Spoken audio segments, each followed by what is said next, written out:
Advanced Medical Imaging is the largest radiology group in Nebraska, located in Lincoln at 7601 Pioneers Boulevard. At Advanced Medical Imaging, they utilize state-of-the-art technology and blend it together with their compassionate, skilled team to guide you through every step. Whether it's an MRI, CT scan, or X-ray, their precise diagnostics help your doctor deliver the best care plan for you. Choose clarity and comfort in your life by choosing Advanced Medical Imaging, located at 7601 Pioneers Boulevard and online at amimaging.com.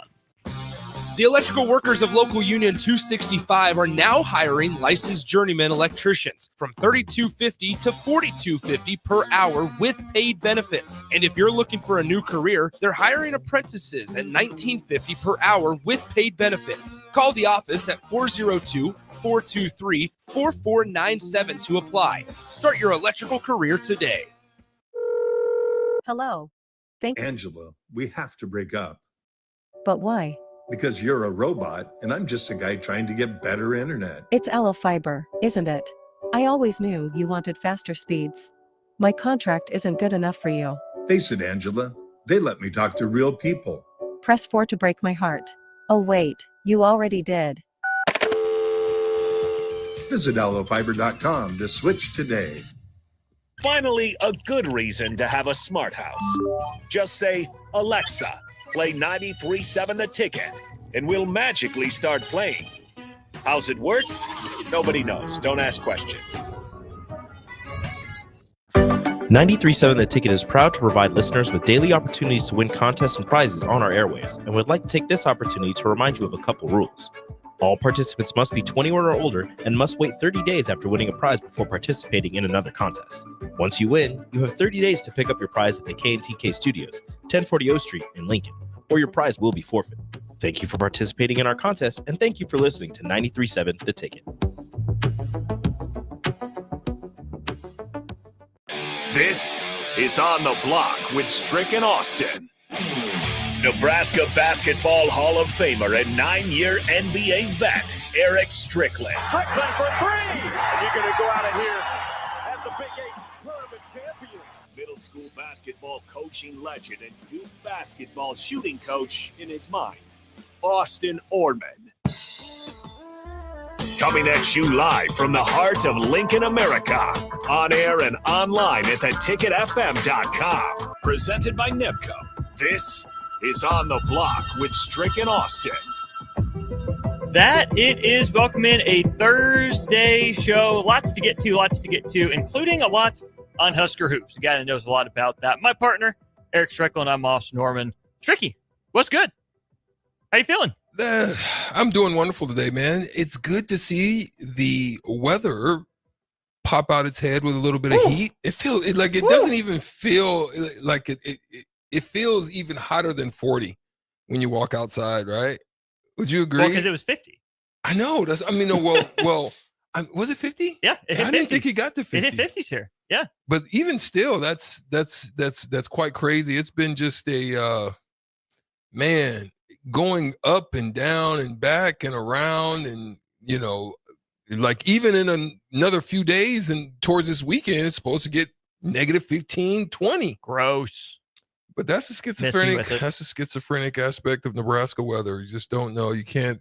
Now, what I will say, and I'm going to keep putting good vibes into the atmosphere, is the snows have missed us. I know you want it. So far. But it's kind of went around us. I only want the snow for one reason. Yeah. Because we got the kid a sled. Yeah.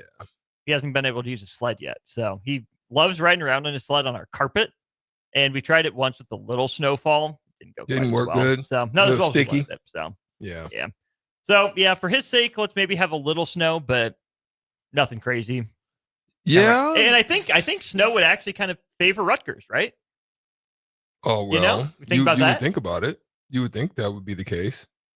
But even the Northeast hasn't gotten pummeled like they normally have. It's kind of crazy. It's dropping into places where you wouldn't expect it. Snow's definitely down towards Kansas and sweeping towards the Missouri and Illinois and the upstate parts of New.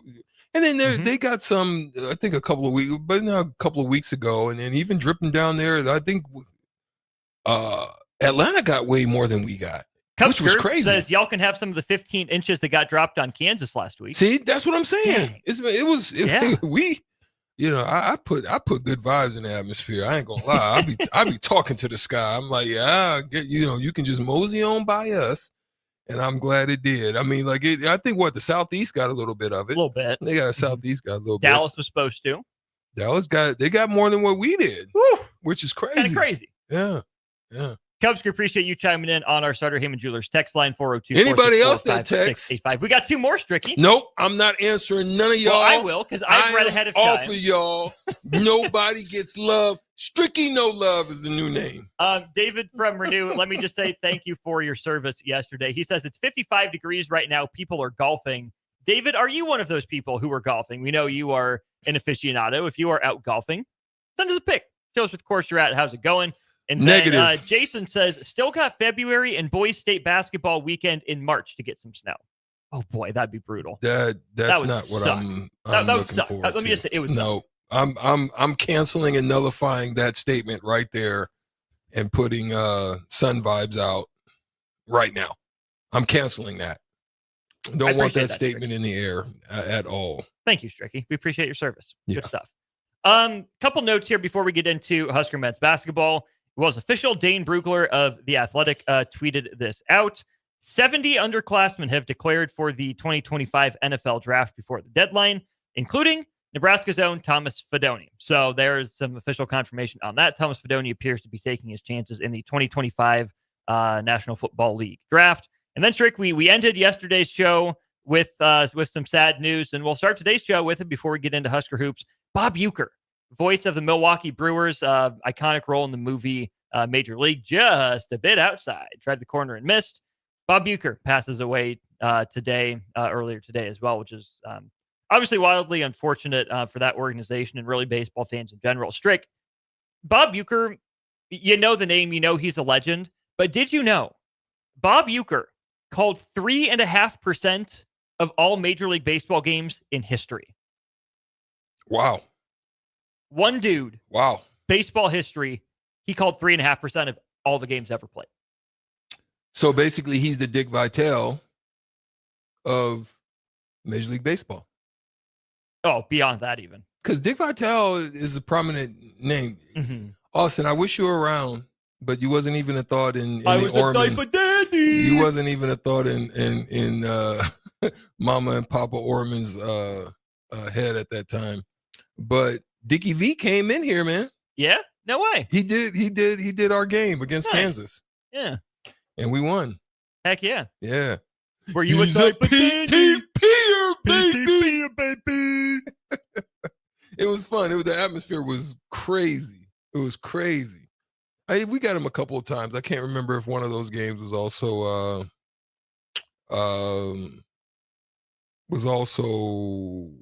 maybe Oklahoma State. I think maybe one time. I can't remember if it was Big Country or whatnot, but I think might have got him one other time. But yeah, nice. Dickie V is back, by the way. He's been dealing with the throat cancer. Got cleared again. So rumor has it we'll see Dickie V on the sidelines at some point again this year. So Good news for him. Good news for college basketball. Speaking of college basketball, Strick, big one for Nebraska tonight. Huskers on a 2-game losing skid in the Big Ten Conference. They're at 12-4, including a 2-3 mark in Big Ten play. Rutgers comes to town tonight, led by Dylan Harper, led by Ace Bailey. When you're facing a team where it's pretty clear that they have a top 2 guys, and then everyone else in the rotation is pretty iffy, when your teams face teams like that, what was your game plan? What was your approach? Was it let those 2 guys go off, don't let anyone else beat you? Or was it absolutely make anyone else besides one of those 2 guys beat you? So that was what my job was. My job was to take out and snipe. No, not literally, but basically to take out somebody on that team that was a problem. Usually it was their best scorer. So like, for example, if we played Colorado, it would have been Donnie Boyce or Chauncey Billups. Just my job was not to let them get anywhere near their scoring for the season. Kansas, it would have been like Rex Walters, even Paul Pierce at one time. I gotta be honest. Like, I tried to punk Paul. I couldn't do it. I really did. I tried to punk him, and because I was a senior, he was a freshman. I'm like, bump this, and he was him. Rumor had it he was the truth. Yeah, he was him. But that was what my job was. Whoever it was, to take that out. And so this is where you've got to be able, as a coach and as a staff, or as somebody in leadership, even on the team. There would be times where I would call for someone. No, I want him. So you got to have somebody. You hope with Jawan Gary would step forth and look at one of those challenges and take that initiative. You would hope Bryce would be the other one. Bryce has to start looking at it as, I've got to be a 3-and-D guy. I'm not going to be able to go on no team and get the kind of looks and opportunities that, you know what I'm saying? I think right now he's probably a 2nd-round guy. I think he gets drafted, I think. But he's probably going to be a 2nd-round guy, just like I told you guys that Bryce McGowan was going to be. No one believed me, y'all. Some of y'all was looking at me crazy when I said that. I was like, no, yeah, it will be. So, but I think they've got to, first and foremost, I want to look at the offensive side.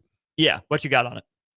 I still think that offensively they're not very good. And I'm not saying that I don't think they're a good team. I think that teams has figured out this. Do not let early shots get off. Do not let them get hot early. Force them into late clock, and then we're good. They figure that Nebraska doesn't have enough, can't score enough in that consistently. In that, like, there's times where they may get hot. That's when they'll win. But then there's times when they're not, and that's when they get blown out. Because those assist numbers go down, because they don't have anybody that can break anybody down. So then they end up taking one-on-one shots that are challenged, and if they're not hot, you're not crashing boards, right? Because they seem to play like if things are going good. Like if they get a couple of steals, maybe a dunk or something like it's like some type of a wake up call. Like they got doused with a cold water. It's like they come out of whatever. It's like they seem to start in a stupor. It doesn't seem to always start with this high magnetic feel of energy, right? So I just don't think offensively. That's what I would be watching. Basically, I think it's going to come down to which team is going to be willing to play defense and do the extra things on defense. I just don't know if our offense is in the style that they run without sets. You're losing advantage from guys that's probably the best part of them. You know what I mean? That's like taking Chris Paul away from Lob City. That's like having Blake Griffin, and he's a pick and roll. This is before Blake could shoot, because early on Blake couldn't shoot to save his life, right? He hit the side of the backboard a few times. Right? We laughed at him. Yeah. So that's like not running pick and roll with him and setting up other things because you've got a specific thing that you want to run. So you take Chris Paul totally out of it. That's like not running pick and roll with Chris and Blake Griffith. Yeah. That's like running 5 out. DeAndre Jordan. Even him. Even him. Yeah. That's like 5 out, run that. That's why I think those combinations matter. And I think that style of play also matters when you don't have the personnel that fits that style of play. Let's go to the text line here. Cubsker says, I don't want to jinx anything, but I get the vibe of Nebraska being favored in a game they're projected to win heavily. ESPN has them at 78% to win and 8.5-point favorites. Pair that with the home win streak, it spells disaster to me. I don't know why, but it does. That's interesting, Cubsker, because I would almost go the opposite way. I did a little bit of research. I don't know if you guys saw this on Twitter, but I think now's a good time to get into it. Strick, Fred Hoiberg 2.0, right? Let's consider that 2 years ago, the 22-23 season. Nebraska hasn't lost back-to-back games very often. It's been, one here, 2 there. Nebraska really hasn't lost 3 games in a row that often, and specifically if you look at conference play. In 22-23, Nebraska had a stretch where they lost at Indiana, lost to Purdue at home, Kansas State in that game in Kansas City in the year that Kansas State ended up being really good, and we didn't really see it coming with Tang and Noel and Johnson and that crew. Then what happened? Nebraska comes home. They beat Queens in the Cornhusker Classic, and they beat Iowa at home right at the end of the new year. Then mid-January, basically the exact same dates as they're facing right now, Nebraska lost to Illinois at home, went to Purdue and lost, came back home and beat Ohio State. Okay, so 2-game losing streak didn't turn into 3. End of the year, they're dealing with the injuries, right? Bandamel down with the knee, Gary down with the shoulder. They lose at Penn State to Northwestern, at Maryland, at Illinois. They come home, they beat Penn State. Coming home has been good for Nebraska. The very next year, 23-24, that team only lost back-to-back regular season games twice. They were both in conference play at Iowa, at Rutgers in mid-January, literally the exact same stretch. They come back, they beat a decent Northwestern team here in Lincoln, and then they lose at Illinois, at Northwestern in early February, come back home and beat Michigan, who was atrocious bad. It was not a good Michigan team last year. So my takeaway from that data alone is this home game is coming at the right time for Nebraska, and this is normal for this team. It's what it's done, right? You get that weird, couple conference games into the last couple non-conference, back into the resumption of conference play. Nebraska's dropped 2 games in a row each of the last 3 years now. And Fred Hoiberg 2.0 did it in 22-23, did it last year. They did it again this year. It's not a spot that this program is unfamiliar with, but I think it makes it even more important that the offense is locked in early, to your point, and that someone, and preferably 2 someones, takes on the challenge of, hey, these are 2 of the best young players in college basketball. They're not getting anything over on me on the defensive end, and that Nebraska can keep that trend, that streak alive. Yeah, it's definitely got to be by way of frustration. They're tremendously talented. I think if Nebraska had somebody like that, I'd feel either one of them. You don't need 2 of them, but either one of them that could get downhill, get to the basket, create space, draw fouls at a high clip without, just with athleticism, creativity. I would feel better about this Nebraska team. If one of those guys were like, here, now, not they struggle because that's all they do. It's a super ISO team for the most part. And I know, and I think you do too, as just a savant of the game. You're too kind. I would say that in the college space, there's not a lot of space. If you know, if you're a basketball person, you would understand what I meant by that, right? The game of college doesn't work that way, where there's big time success. I think you can go back, and it's very rare that you can find a team that was a heavy dose of ISO style of ball that would take you to a championship or win a chip. Like you could win games. I mean, even like UConn with Kemba, like you put it on Kemba, but that wasn't necessarily ISO ball. No. And I even think that Georgetown, when they had Iverson, I don't still think it was super ISO. I think they had moments of it, but it was still where they thrived was in open court. When you got Victor Page out there, and you had big dog Jerome Williams out there, and then you had a little bit of Othello Harrington, and Othello Harrington. Where those guys, right? They ran. They ran. You can do it with post play isolation. You can see that with Marcus Camby and those guys, where they had guys that get the ball in the block and can work you out. But just straight guard ISO type stuff, it's very rare, because defenses can scheme you up differently to defeat that. And I think in the long run, just it's tough to win, especially with a guy like Bryce Williams, who's good but not elite on the ball like that. So I do think I'm going to repeat this till I start seeing it more. Nebraska's either got to create more open shots for Bryce, or he's got to work harder to get him. I don't know which one of them it is. But that, Strick, to me, that exact point is why I don't necessarily think tonight's game is in the bag for Nebraska. I mean, Rutgers is struggling. They come off a home win over UCLA, but that's off of a 3-game losing streak, all by double digits, Indiana, Wisconsin, and Purdue. I've gone back and forth on this, Strick, but I do think there's certainly some risk here of Dylan Harper going full Terrence Shannon Jr. Now, Terrence Shannon Jr., more athletic than Dylan Harper, right? He is a much more explosive athlete, vertically, horizontally, all the above. but I do think that Rutgers is going to have the ball in Dylan Harper's hands a lot. And I don't know who Nebraska's best matchup for a guy like Dylan Harper is. Part of me thinks, hey, is it a Bryce Williams game, right? Can he use his length maybe to frustrate Harper?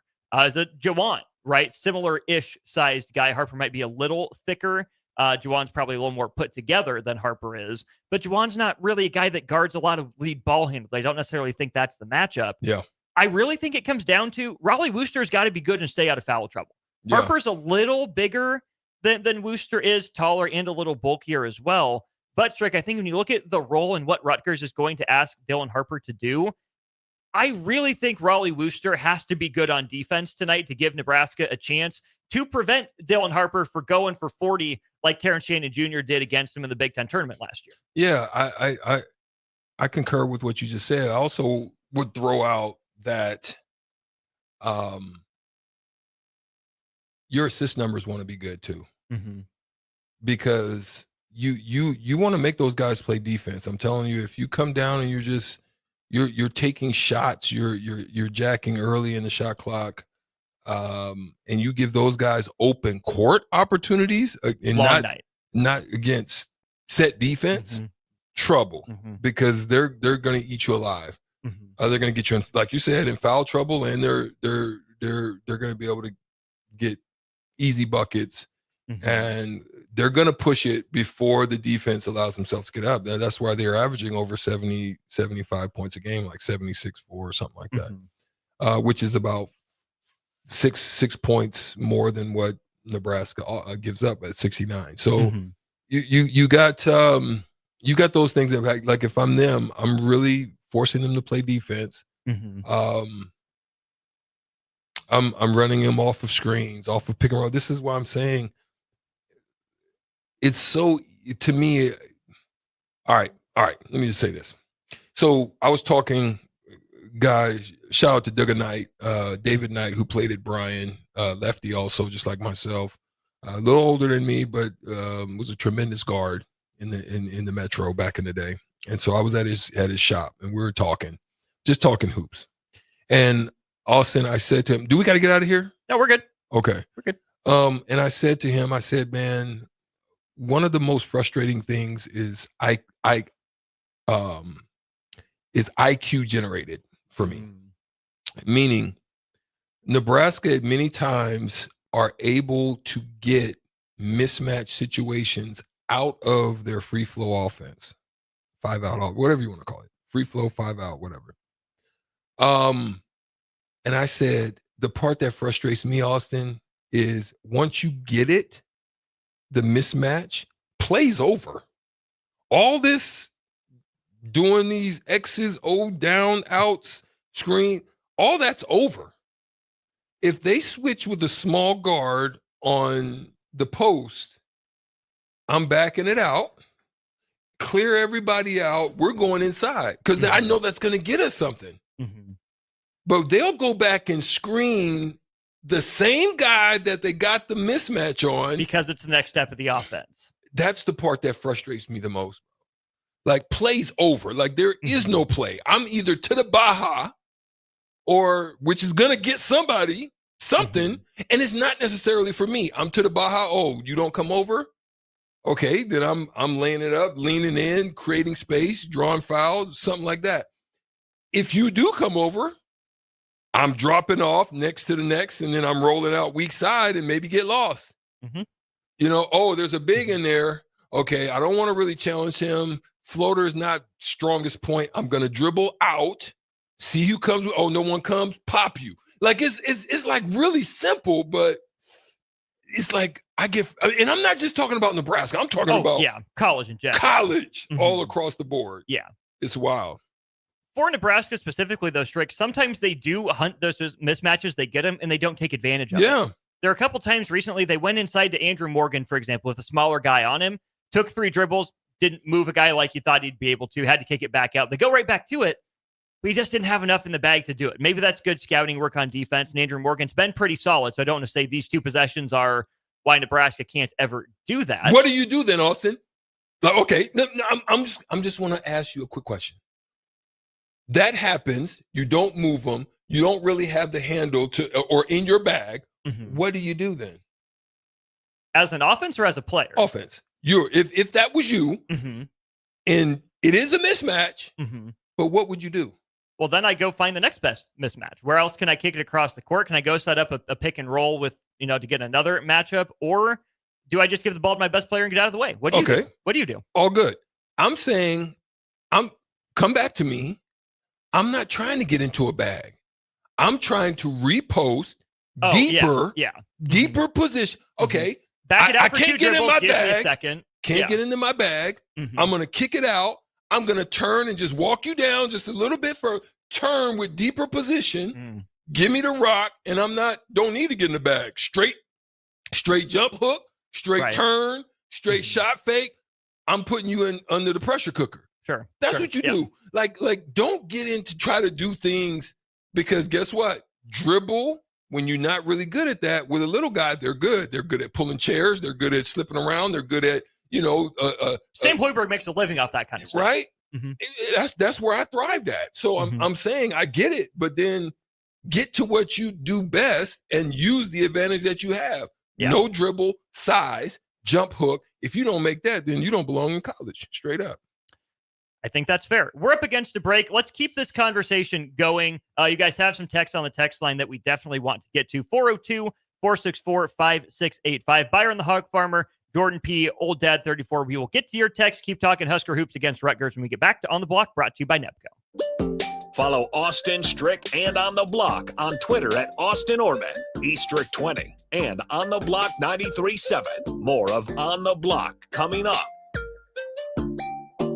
Are you a skilled mechanic looking for your next big opportunity? Constructors is hiring. We're looking for experienced mechanics to join our family-owned team. We offer competitive wages, great benefits, brand new service trucks, OEM-level diagnostic software, and career growth opportunities. Positions include lead and A-level mechanics for our shop and multiple field technicians. If you're driven and ready to grow with a company that's been around since 1908, apply today at constructorslincoln.com. This is Bill Mitchner, Executive Director of Lincoln Lighthouse. Did you know Lighthouse provides multiple programs for students such as one-on-one tutoring and mentoring, as well as pro-social skill exercises, while providing them a nourishing meal and a safe space during all months of the year, even during school breaks? Learn more or contribute to Lighthouse at lincolnlighthouse.org today.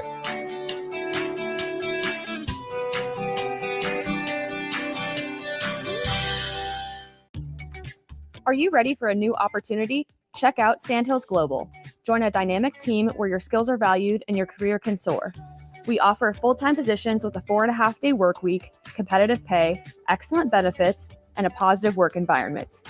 From IT and marketing to sales and finance, we're looking for talented individuals just like you. Apply today at sandhills.jobs and take the first step towards an exciting future. That's sandhills.jobs. Don't wait, apply now. Advanced Medical Imaging is the largest radiology group in Nebraska, located in Lincoln at 7601 Pioneers Boulevard. At Advanced Medical Imaging, they utilize state-of-the-art technology and blend it together with their compassionate, skilled team to guide you through every step. Whether it's an MRI, CT scan, or X-ray, their precise diagnostics help your doctor deliver the best care plan for you. Choose clarity and comfort in your life by choosing Advanced Medical Imaging, located at 7601 Pioneers Boulevard and online at amimaging.com. 93.7 The Ticket, Fox, KFXL weather. Sponsored by John Henry's Plumbing, Heating, and Air Conditioning. Your Lincoln forecast for today, you see lots of sunshine with light winds, an afternoon high around 49. Tonight, mainly clear skies and a light breeze, below near 29. And tomorrow, we'll see increasing clouds throughout the day, winds picking up too. See a high near 51. I'm meteorologist Kyle Flecker from 93.7 The Ticket and theticketfm.com. If you're in Seward or Milford, listen up. Select Plumbing is now servicing your area with no trip charges from Lincoln. Select Plumbing works on a variety of issues for your home and business, including general plumbing, water heaters, faucet and fixture repair, underground sewer and water repairs, backflow testing, and more. Keep your property free from leaks and other issues. Call today for a free estimate, 402-560-6197. It's not just Lincoln, Waverly, and the surrounding area anymore. It's also Seward and Milford with no trip charges. Contact Select Plumbing to inquire at 402-560-6197. What's better than supporting your favorite radio station and eating delicious Nebraska-made products? Smoking Gun Jerky of Nebraska wants to highlight you, the listener, on the 93.7 The Ticket Wall of Fame at the store. Stop by the store at 48th and R in Lincoln and see their huge variety of small batch gourmet jerky. Or if you're not in the area and want to try some, go to smokinggunjerky.com and enter code EARLY for 10% off your purchase. It's the ultimate low-calorie, high-protein snack at Smoking Gun Jerky of Nebraska. Rashawn Jackson here for Bauer Underground, who has been serving local contractors and utility contractors all across the state since 1997. When you see the black and white trucks, you know the baddest dudes in the business have arrived. Bauer is currently looking for equipment operators, laborers, diesel mechanics, and aerial linemen. Join the brotherhood built on hard work, authentic people, and pedigree of success. Bauer, a family-friendly company who reminds you, go Big Red! Landmark Implement, your John Deere dealer, invites you to their annual sprayer clinic at the Buffalo County Fairgrounds in Kearney on February 5th and 6th. This hands-on event offers expert training on John Deere and Hagie sprayers, covering topics such as machine maintenance, spray tip selection, and exact apply technology. New this year, classes on autonomy preparation, see and spray, and variable rate operation. Don't miss this opportunity, February 5th and 6th in Kearney. Learn more at landmarkimp.com/events. Now back to On the Block with Strick and Austin on 93.7 The Ticket and theticketfm.com. We're back talking Husker Hoops. Big thanks to Nebco for sponsoring On the Block. I'm Austin. He's Strick. Let's just hop into our text line here, 402-464-5685. Jordan P. was with you, Stricky, on the Hoyas, right? Those other guys that you mentioned. Also says it's a lot of the AAU game leaking up when you look at college basketball and some of that stuff. Yep. But he also brings up a good point of you also have Ace Bailey to worry about. And this is an Ace Bailey who his last game at Indiana put up 39 points. 39 points. Very high up the Rutgers all-time ranks. Basically playing like young Kevin Durant. Not very efficient, not a great handle, but he's 6'10". He can shoot from all over the floor. Matchup nightmare even in the mid-range. Right. Who's Who's Nebraska's best option to put on Ace Bailey for you, Strick?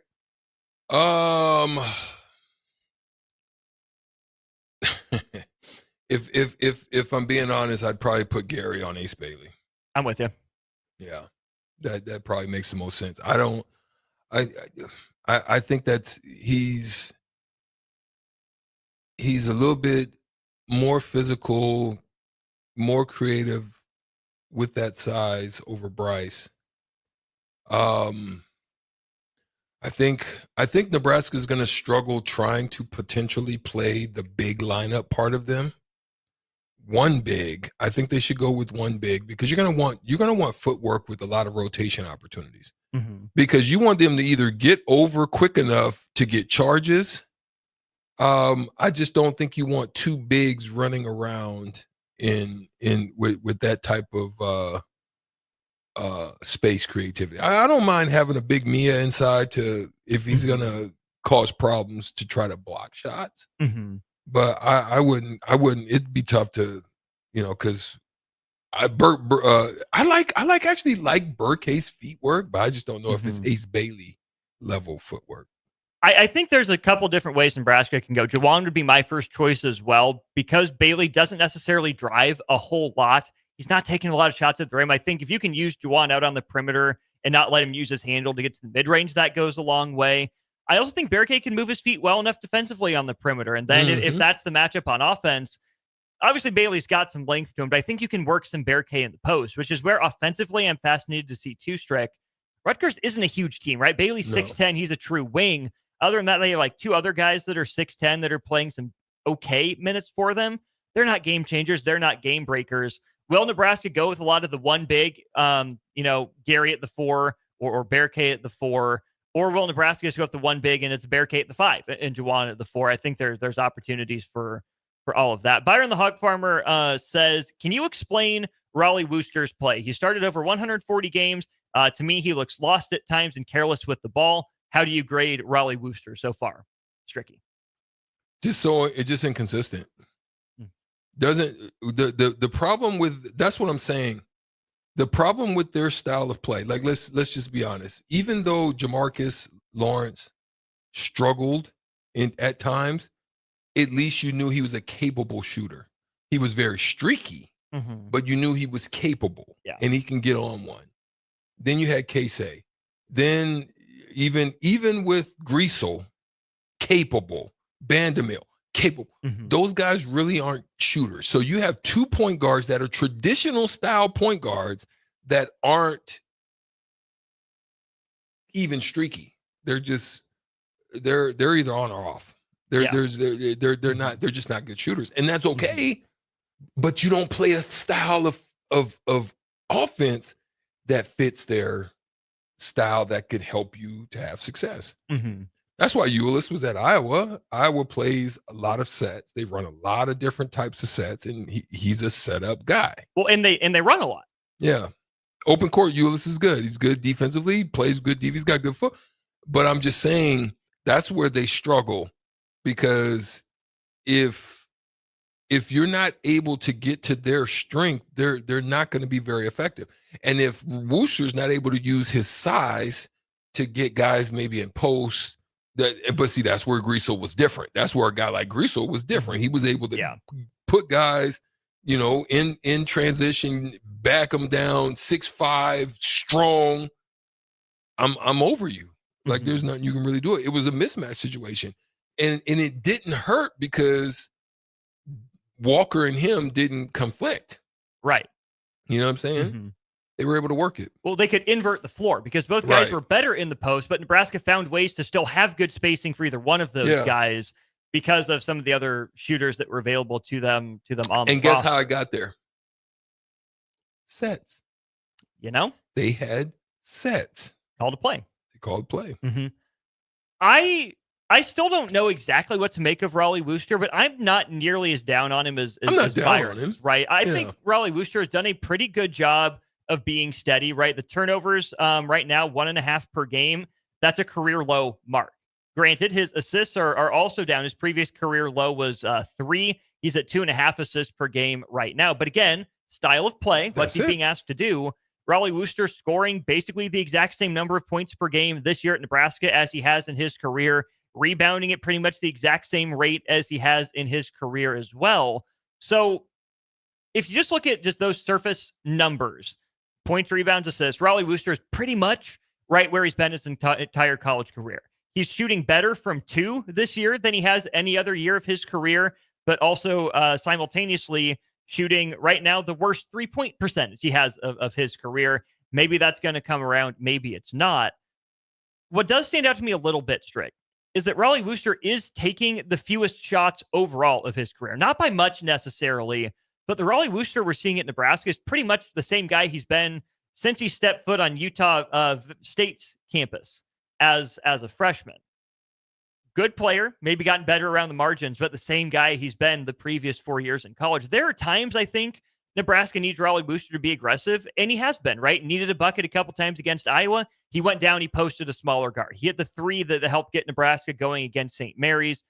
Fine defender, not an elite defender, but is generally in the right spot, generally a good communicator. I don't really have any issues with Raleigh Worcester, what he's bringing and not bringing to the table. But maybe I just set my expectations at Raleigh Worcester being who he's always been. I don't think he's underwhelmed. I don't think he's overwhelmed. I think he's been exactly as advertised. Okay. Yeah. I saw somebody talked about Ulis. That's why I mentioned that too. Yeah. Ulis is even worse. As far I'm not saying not a bad player. I'm just saying Worcester is probably a little bit more consistent because he's got bigger size and he can post and he can do different things that Ulis can't. Yeah. But Ulis is probably better on the defensive side of things. So right. I'm not gonna lie. I wish I had got more eyes on him, but I definitely gonna watch as we get later in this and I hope we don't lose him because I actually am high on Janowski. Yeah.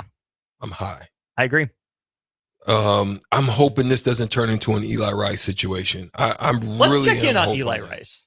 I'm really I'm more high on Janowski than Eli, to be honest. Stricky, do you know how many games Eli Rice has played in for Penn State this year? How many have they played? They've played 15 or 16. I'm going to say 6. Played in one game. His loss. Eli Rice has played in one game. His loss. For Penn State. He's played 7 minutes all year, taken 2 shots, didn't hit either one of them. There you go. Should have stayed. Grass ain't always greener. It ain't always greener. But I'm telling you though, I was higher on him than Rice. Yeah. I'm just saying I didn't want him to leave. Yeah. Because I think he had upside if he stayed the course. He got ahead of his skis. He's not mentally, I don't think he was mentally ready. I think there's things in his game he needed to work on, but I think he had athleticism that could have benefited Nebraska if he'd stayed and developed and got better. But you go and coaches don't know you and your game doesn't develop and you think you're entitled to something and they let you know real quick. No, sir. And it ain't that Penn State's like killing the game. Penn State's fine. Penn State's about where Nebraska is right now. Yeah. Last thing then, Strick, on this before we get our second day in a row of the shootout with Strick. Old Dad 34. Must win tonight, in your opinion? Great call. I think so because you're going to fall further down the totem pole if you don't handle your business at home. Yeah. Because let's if we just go and look at it, right?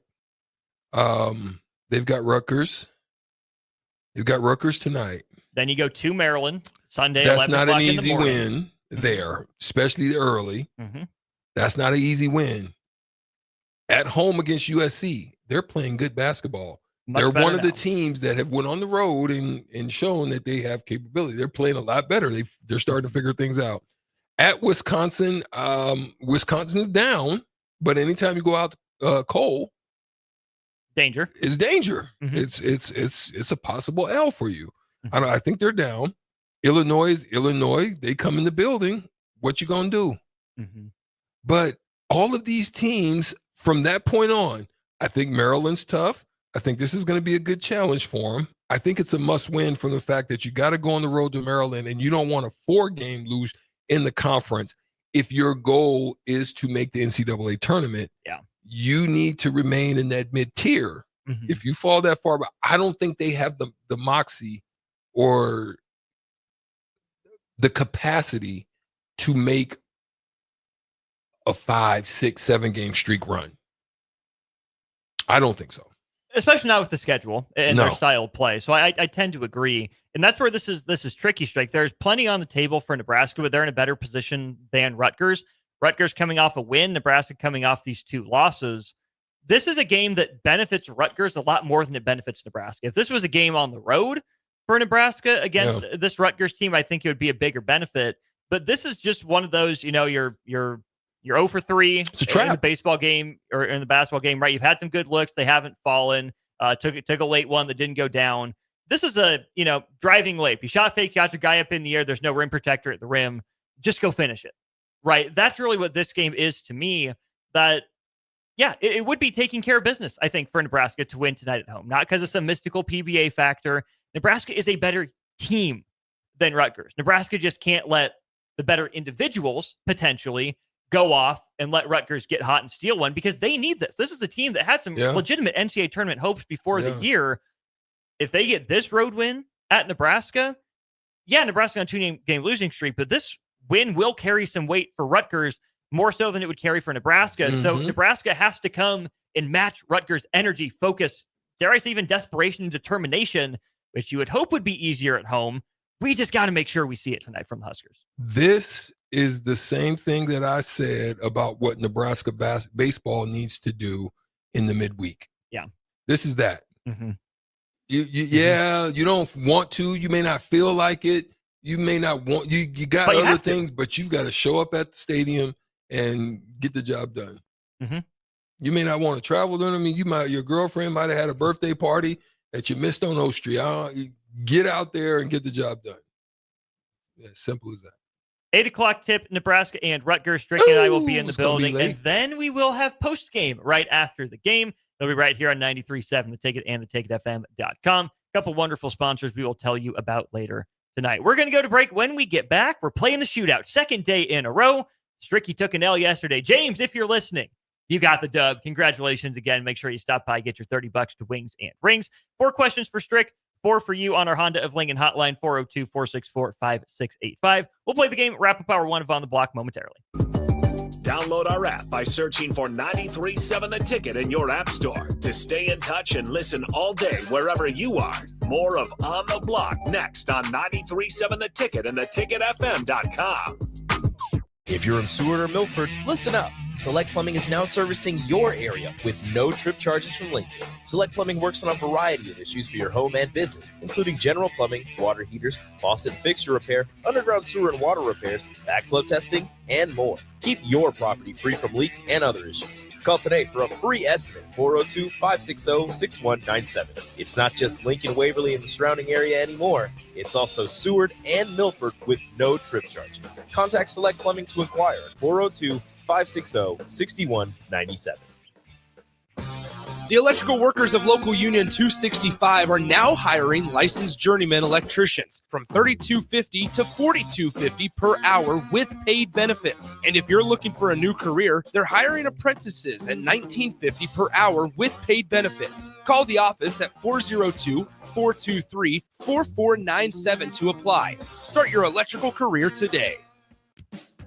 Ever wish you had another light switch on the other side of the room on a dark night? How much better would you sleep at night if you had a ceiling fan in your room? The High Electric Service Department is here to make your electrical what-ifs a reality. Whether you're looking to replace some outdated light fixtures or brighten up your counters with under-cabinet lighting, High Electric can handle all types of residential electrical installations and services. Give Erica a call at 402-466-6606 or visit high-electric.com to get started. Are you a skilled mechanic looking for your next big opportunity? Constructors is hiring. We're looking for experienced mechanics to join our family-owned team. We offer competitive wages, great benefits, brand new service trucks, OEM-level diagnostic software, and career growth opportunities. Positions include lead and A-level mechanics for our shop and multiple field technicians. If you're driven and ready to grow with a company that's been around since 1908, apply today at constructorslincoln.com. Make the 2025 deer season your best yet. Come to the Nebraska Deer and Game Expo Friday, January 17th through Sunday, January 19th. Check out the hunting seminars, browse the hunting and outdoor exhibits, sign up for the 360 blind giveaway, compete in the Big Buck and Monster Shed contest, try the 3D shoot and more. Get tickets at the door. The Nebraska Deer and Game Expo, January 17th through the 19th at the Sandhills Global Event Center. 84th and Havelock in Lincoln. Presented by Whitetail Properties Real Estate. Hey volleyball fans, this is Laura Dijkema, national player of the Netherlands and now the setter on Omaha's newest professional team, Love Omaha Volleyball. League volleyball is bringing the heat this year. Don't miss your chance to see Olympians, national players and national champions right here in Omaha from now through April. We can't wait to see you cheering for us in the stands. Visit lovboma.com to buy single match tickets to see me and Love Omaha volleyball in action. Go Big Green! Inventory in Lincoln is extremely low. Current lead times for construction are running anywhere from 7 to 9 months. Having some homes that are available now is really great for our community. Bob Benish is the founder and president of Aspen Builders, online at aspenbuildersinc.com. Finding affordable home in East Lincoln is getting very difficult to do, especially in a new construction. We have homes available just on the west side of Hillcrest Country Club. Prices start just over $400,000. Big ranches, 3-stall garages. Our designer has selected incredible finishes that will amaze you. To get a new construction home on that side of town for just over $400,000 is a fantastic buy. Make your dream a reality and call Aspen Builders at 423-6811. Online at aspenbuildersinc.com. Your dream home is waiting at Aspen Builders. Landmark Implement, your John Deere dealer, invites you to their annual sprayer clinic at the Buffalo County Fairgrounds in Kearney on February 5th and 6th. This hands-on event offers expert training on John Deere and Hagie sprayers, covering topics such as machine maintenance, spray tip selection, and exact apply technology. New this year, classes on autonomy preparation, see and spray, and variable rate operation. Don't miss this opportunity. February 5th and 6th in Kearney. Learn more at landmarkimp.com/events. Outside is where winter adventure unfolds. On frozen lakes, icy landscapes, and snow-covered slopes. Feeling the cold air rush by as you race downhill. The freedom of gliding with ease and the warmth of being together. From epic sled rides to the fun of ice fishing, it's all right here beneath Nebraska skies. Start your winter adventure at yournebraskaparks.com. Sponsored by Nebraska Game and Parks, aired with the Nebraska Broadcasters Associations and this station. I used to smoke. I thought of cigarettes as my best friend.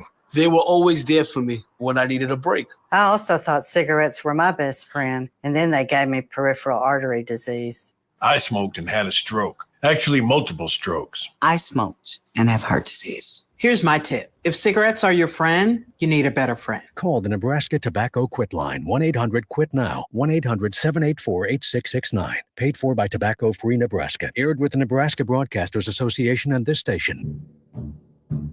It's time to play Shootout with Strick. Call now, 464-5685, to take your shot against Eric Strickland. Shootout with Strick. Brought to you by Buffalo Wings and Rings.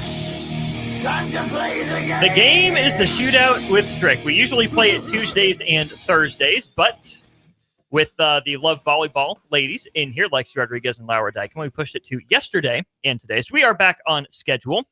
Austin and Strick with you, but we got two guys in the middle.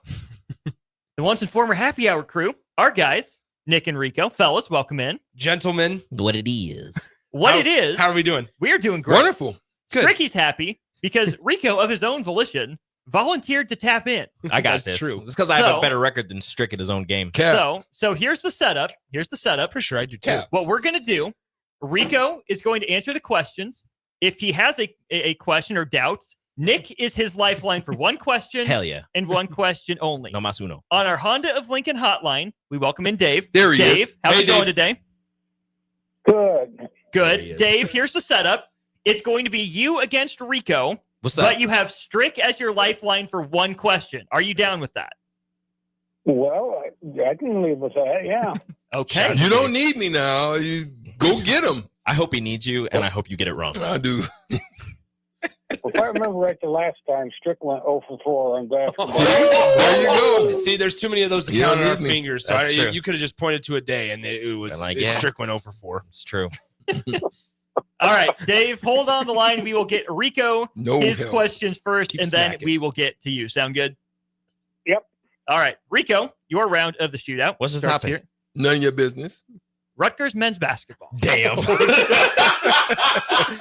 Your round starts here in 3, 2, and 1. He scored the most points in Rutgers history. Ron Harper Jr. or Phil Sellers?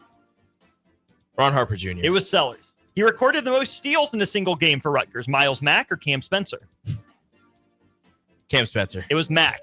This is bad. He made the most free throws in a single game for Rutgers. Dylan Harper or Gregory Eshenique? What's up, Nick? Dylan Harper. It is Dylan Harper, and Nick is out. So There we go. Rico, I he has needed won one. the most career games as Rutgers head coach. I should have waited. I can't even name their current head coach. Oh, are you serious? Yeah. Get this scrub off the air. This is my partner? I got nothing for He you. has nerve. You can't even name the. I don't even care if you get the He's question pounding right. nails. He's pounding It's Steve nails. Michael. Yeah, I couldn't. Pounding get it. nails. I got nothing for you. This is pitiful. I got nothing for you. Hey, I got one. Excellent. The answer, Tom Young. Oh yeah, Tom obviously. Young. So Did you know that? Yep.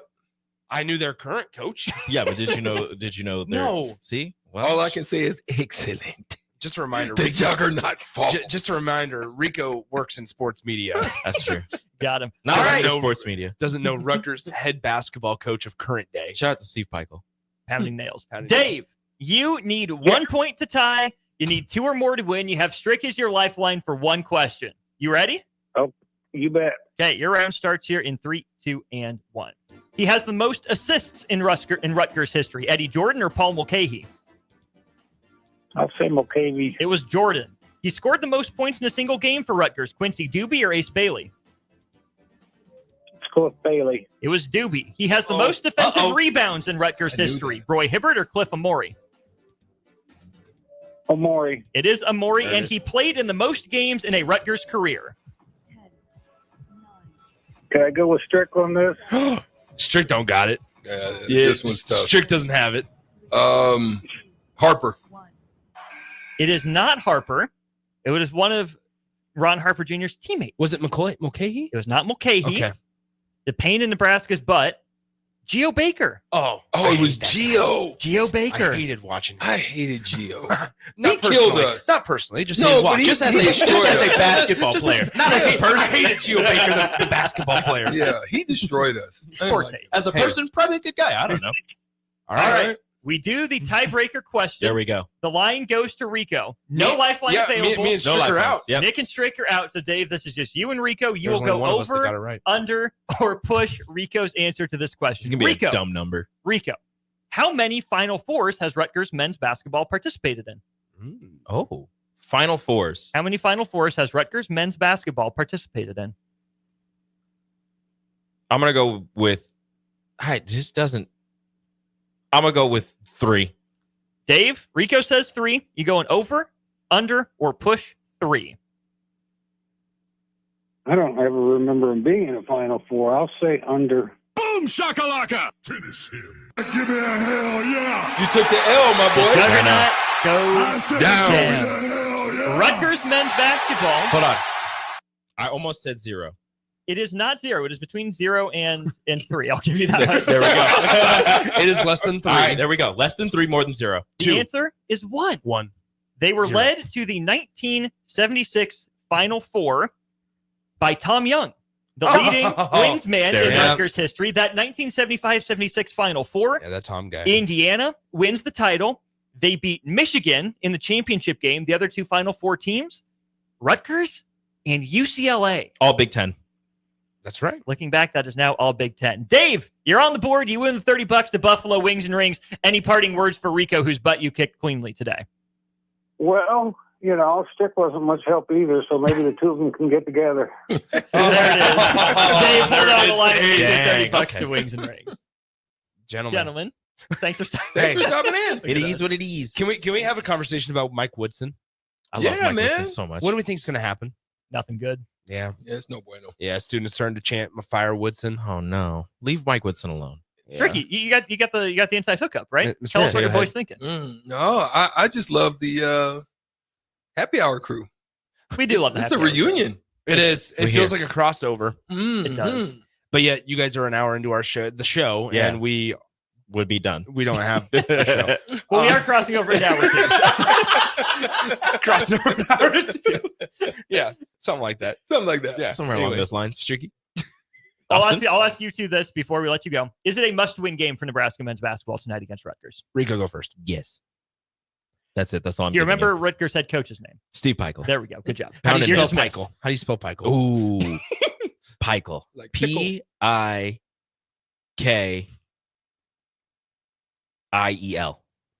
I don't think so. I think there's 2 L's in there. I think There's it's a second- I think it's P-I-K-I-E-L. L. Yeah. I forgot that. Okay. Yeah. So yeah, you forgot a little bit Do more. either I of you forgot know last where L. Steve Peichel... I lost the L. That's Okay. what it was. Where I did took Steve it. Peichel coach at before Rutgers? They are a decently known school for a different sport and a different reason. Thanks. I for some reason, I mean, obviously, this is going to sound very stupid. Are their colors blue and white? Those would be their secondary colors. I would tell you they are most well known for being maybe the greatest underdog in College World Series history. Stony Brook. Stony Brook. Wow. There it is. Steve Peichel. Steve Peichel at Stony Brook. At Stony Brook. If I asked you guys to name all 18 Big Ten coaches, would you be able to do it? Yes. No. No. You don't think so? Not me. Like, would you be able to tell me, Stricky or Rico, like who is Maryland's head coach? Because we don't talk about Maryland a whole lot, and like we don't consider or recognize their head coach after Turgeon. I was going to say that was the one I don't know. When Mark Turgeon was there, everybody knew Mark Turgeon was the head coach. Where did Mark Turgeon coach before Maryland? Kansas.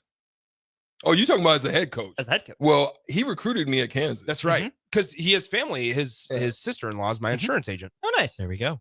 The answer's Wichita State. The uncle. Oh, okay. The uncle of former Husker women's basketball player Maddie Simon, by the way, is Mark Turgeon.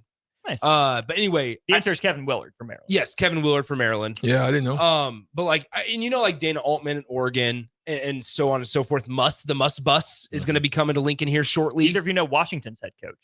Negative. No, sir. I can't remember. It was Danny Sprinkle. That's right, Danny Sprinkle, and it kind of came out of nowhere. Before Utah State. It kind of came out of nowhere. No, just regular. Was 3 head coaches ago at Utah State. Yeah. It kind of came out of nowhere because you'll remember that Troy Dannon left Washington after he fired the Washington head basketball coach before he hired a new one. Mm-hmm. So that was like priority number one for the Washington State AD who left Wazoo to go to Washington. Who's Michigan's head coach? Oh, that one's easy. Dusty May. I knew you knew. Oh, okay. There we go. See, we were quizzing the other front. Sorry. Thanks.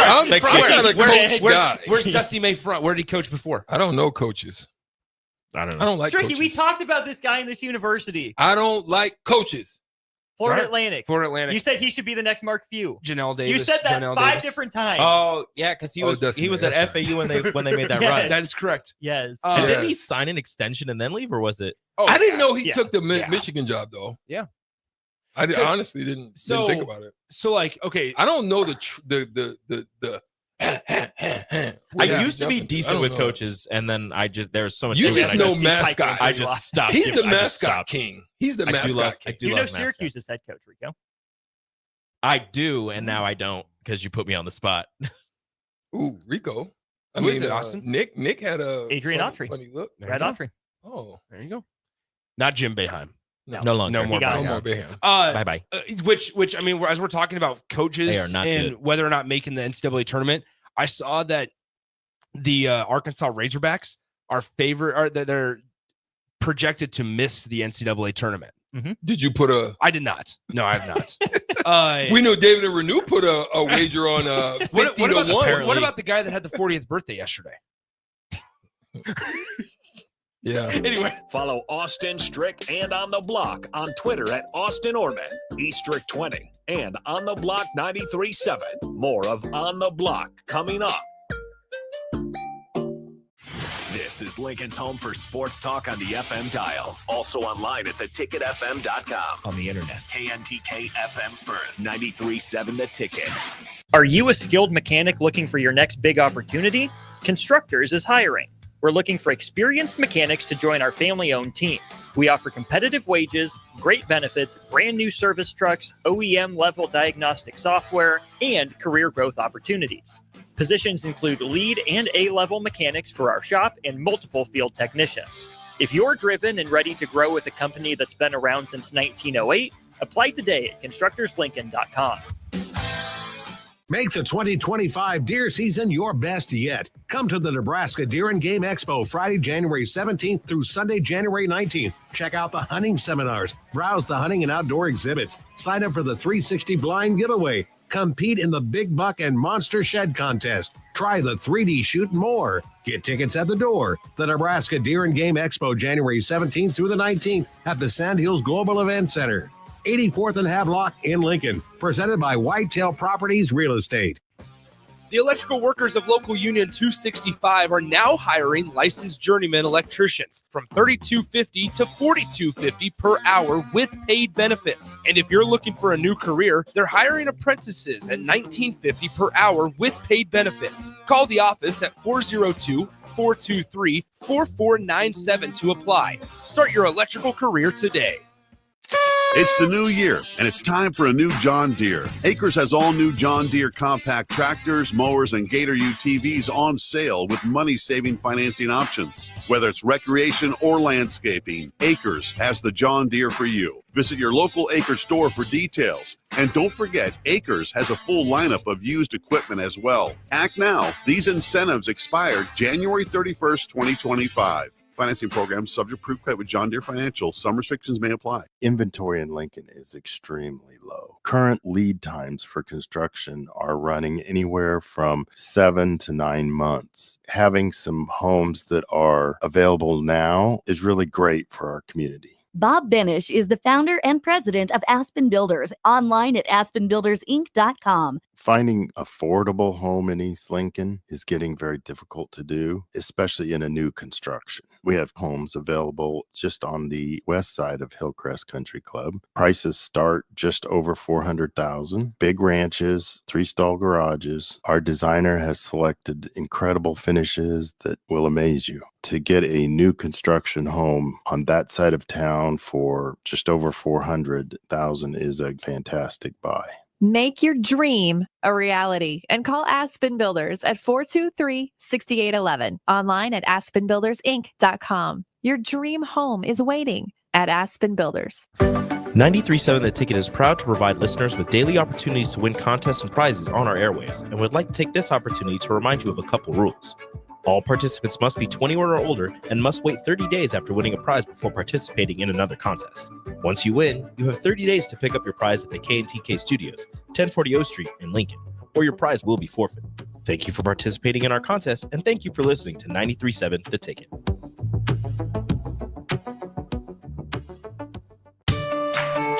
This is Bill Mitchner, Executive Director of Lincoln Lighthouse.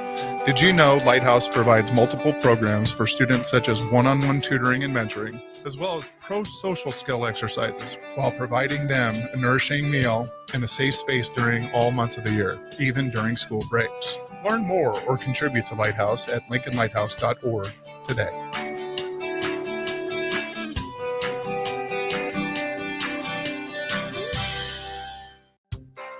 Jack Russell of Farm Bureau Financial Services is here to help you protect things that are most important to you. Whether it's your home, your family, or your future, Jack Russell has the proven experience to get the job done while developing authentic relationships with you. Give Jack a call today at 402-421-9100. Again, that's 402-421-9100, and learn how you can excel in the complicated world of insurance. Jack Russell of Farm Bureau Financial Services, a trusted and well-respected representative since 1999. Landmark Implement, your John Deere dealer, invites you to their annual sprayer clinic at the Buffalo County Fairgrounds in Kearney on February 5th and 6th. This hands-on event offers expert training on John Deere and Hagie sprayers, covering topics such as machine maintenance, spray tip selection, and exact apply technology. New this year, classes on autonomy preparation, see and spray, and variable rate operation. Don't miss this opportunity, February 5th and 6th in Kearney. Learn more at landmarkimp.com/events. Rashawn Jackson here for Bauer Underground, who has been serving local contractors and utility contractors all across the state since 1997. When you see the black and white trucks, you know the baddest dudes in the business have arrived. Bauer is currently looking for equipment operators, laborers, diesel mechanics, and aerial linemen. Join the brotherhood built on hard work, authentic people, and pedigree of success. Bauer, a family-friendly company who reminds you, go Big Red! This is On the Block with Strick and Austin. Nebraska Basketball Hall of Famer and 9-year NBA vet, Eric Strickland. Strickland for three! And you're going to go out of here as the Big 8 tournament champion. Middle school basketball coaching legend and Duke basketball shooting coach in his mind, Austin Orman. Coming at you live from the heart of Lincoln, America. On air and online at theticketfm.com. Presented by NIPCO. This is On the Block with Strick and Austin.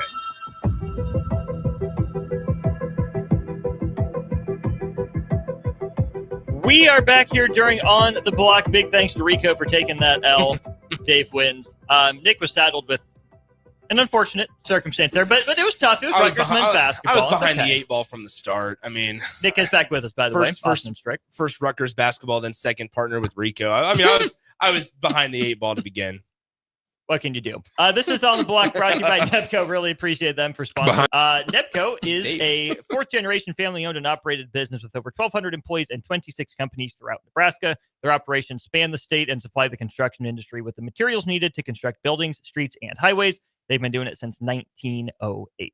The reason that we kept Nick on retainer in this services here is because we were going to talk some Marcus Freeman, and we have our local Marcus Freeman expert with us here, so we may as well utilize his services. Stricky, you found this. Marcus Freeman, of course, the Chicago Bears requested an interview with him. What drew your attention to this topic before we get Nick's thoughts? Because you can go back and you can look at Saban and you can look at all the guys, even when you look at the Harbaugh situation, you can see a lot of guys that make the transition, get up there, come back. Bill O'Brien, and then Pete Carroll. Who's down at who's at Jacksonville rubbing on Urban, feeling on you? Easy. Just knocking the stop. kicker It's over. Urban. I just I ain't say nothing. I just saying. Hey, team, you go back to Cincinnati. We'll right that part. I'm gonna hang around a little bit. Or no, you go back to Jacksonville. I'm gonna stick around in Cincinnati. So you've had those ups and downs. Now let's just be honest.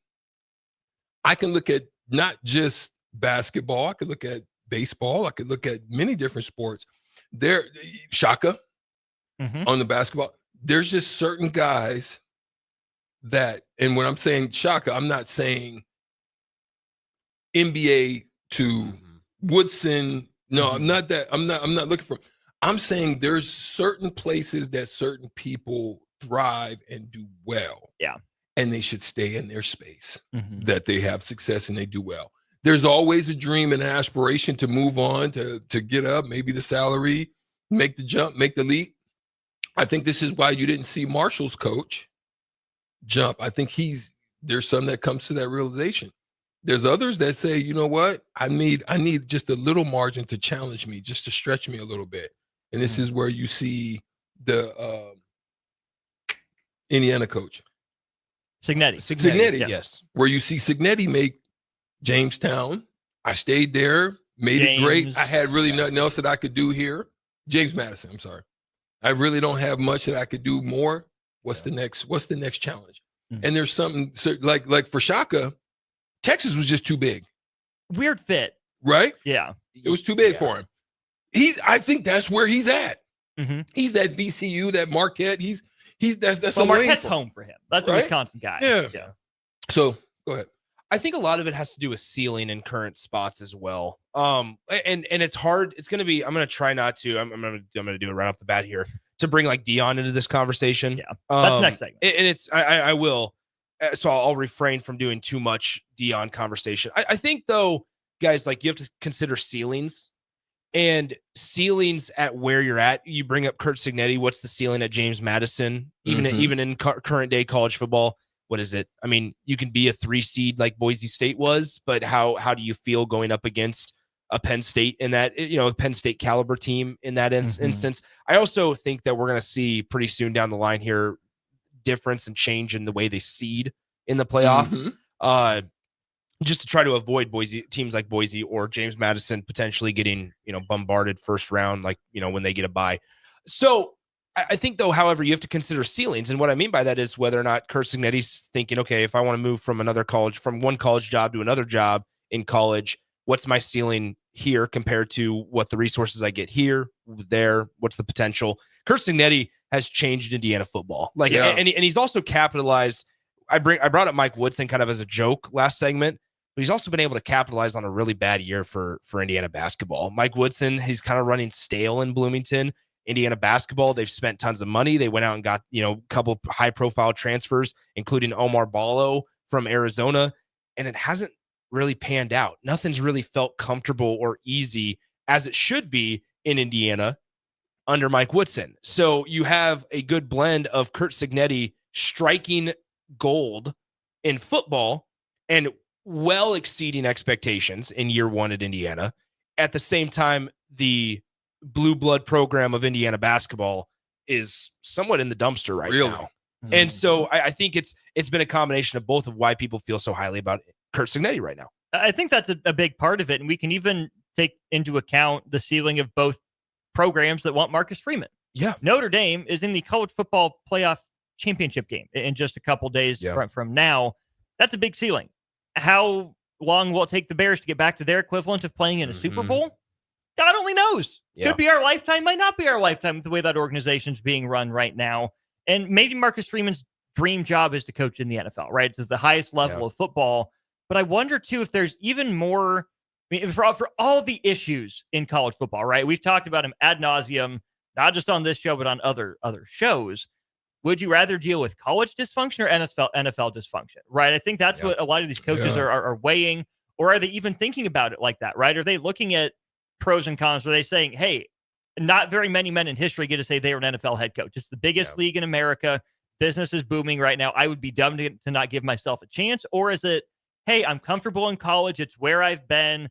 And this isn't a bad comfortable where I'm complacent. It's a comfortable where I know the landscape. I know I'm good at navigating it. And I can build something at this program or at this level to be proud of forever. I don't think he would be wrong to jump to the NFL in general. I think it'd be horrible to jump to the Chicago Bears right now, even given the culture that Marcus Freeman has instilled at Notre Dame, right? Yeah. Much different than Brian Kelly, right? We were kind of talking about that a little bit too. Yeah, he coached with Brian Kelly.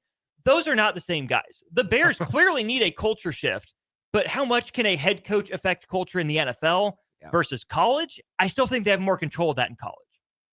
Yeah, I think, well, I mean, I told you guys this during the break. If you're just a casual college football fan, I know there's a lot of people out there that hate Notre Dame for whatever reason, whether it's because you grew up hating them and they were really, really good back in the day, or whatever reason it is, you just hate the gold helmets, you hate the golden domers, whatever it might be. I am aware and I understand that. However, if you're a college football purist, and I told you guys this during the break, like if you miss college football the way it is, unbiased, you need more guys like Marcus Freeman in college football. In this ever-changing landscape of college football right now. And you have so many coaches that go to social media that fall into the traps of questions from the media.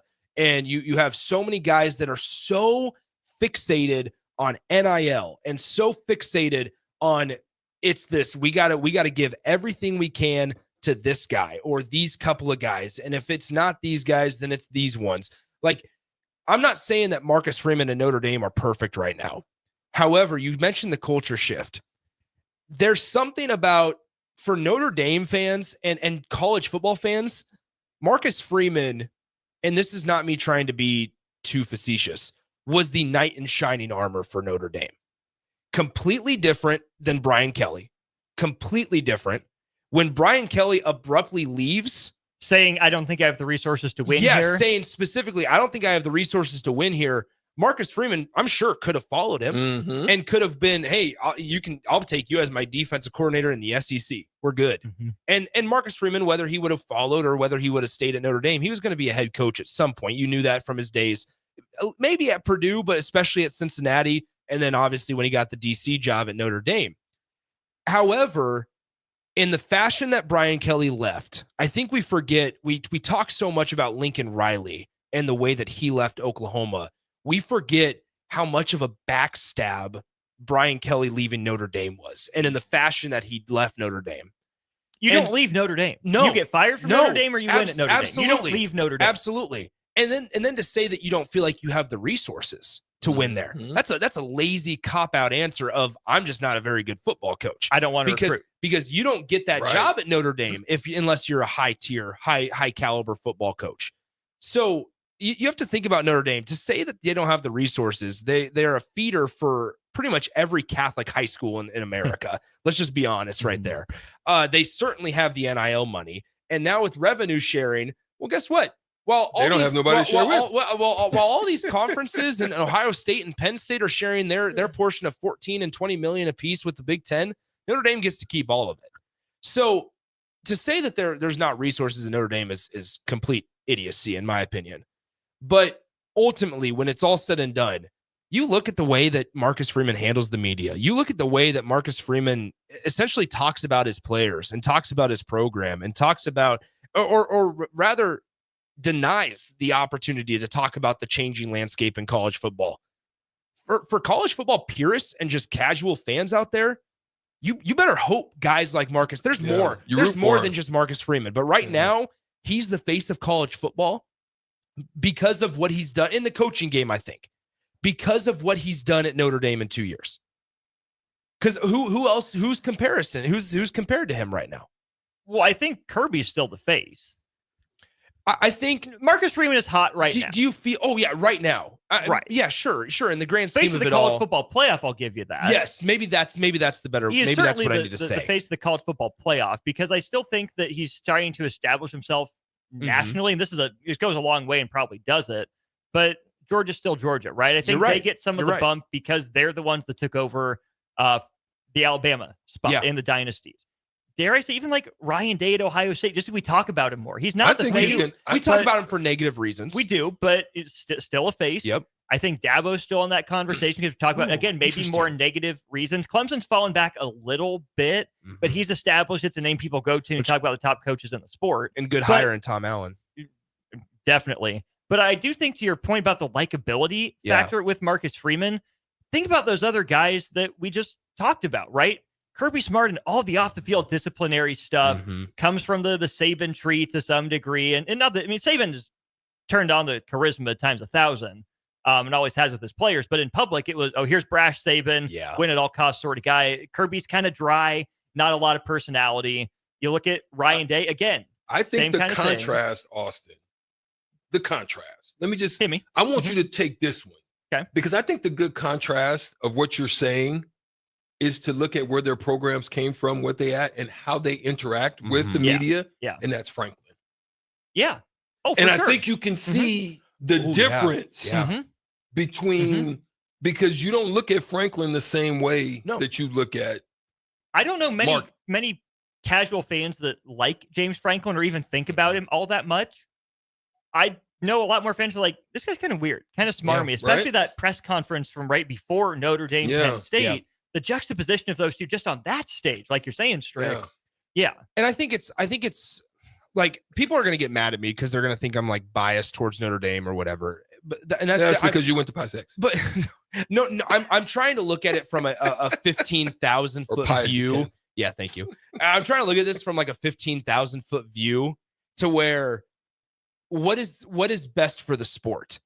And if let's just say whatever happens Monday night, whether he wins the national, or Notre Dame wins the national championship or Ohio State wins the national championship, if that coach leaves for the NFL, I think that's real indicative of how even the top echelon of coaches feel about the current state of college football. And that's alarming at times. I think that's alarming at times because it would be bad for the sport to think about these last 3 weeks. The college football world has been talking about Marcus Freeman and the job he's done. And I read articles from The Athletic that says Marcus Freeman's made Notre Dame. He's done something at Notre Dame that's even more difficult than winning. He's made them likable. That's from The Athletic. That's not from me.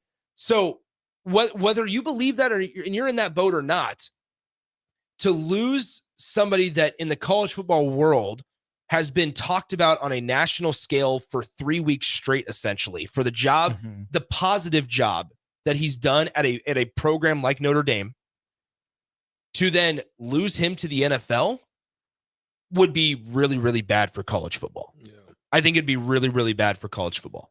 I can see that. I agree that it wouldn't be great for the game of college football. I wouldn't write the obituary for it just yet, because I do think every situation is different, right? Because for every... I don't even know the right names to use here, but think about like Jeff Hafley, right? Yes. Leaves Boston College to go be a defensive coordinator for the Green Bay Packers, right? That is something we don't see a lot, where you go from being a college head coach to an NFL assistant. Yeah.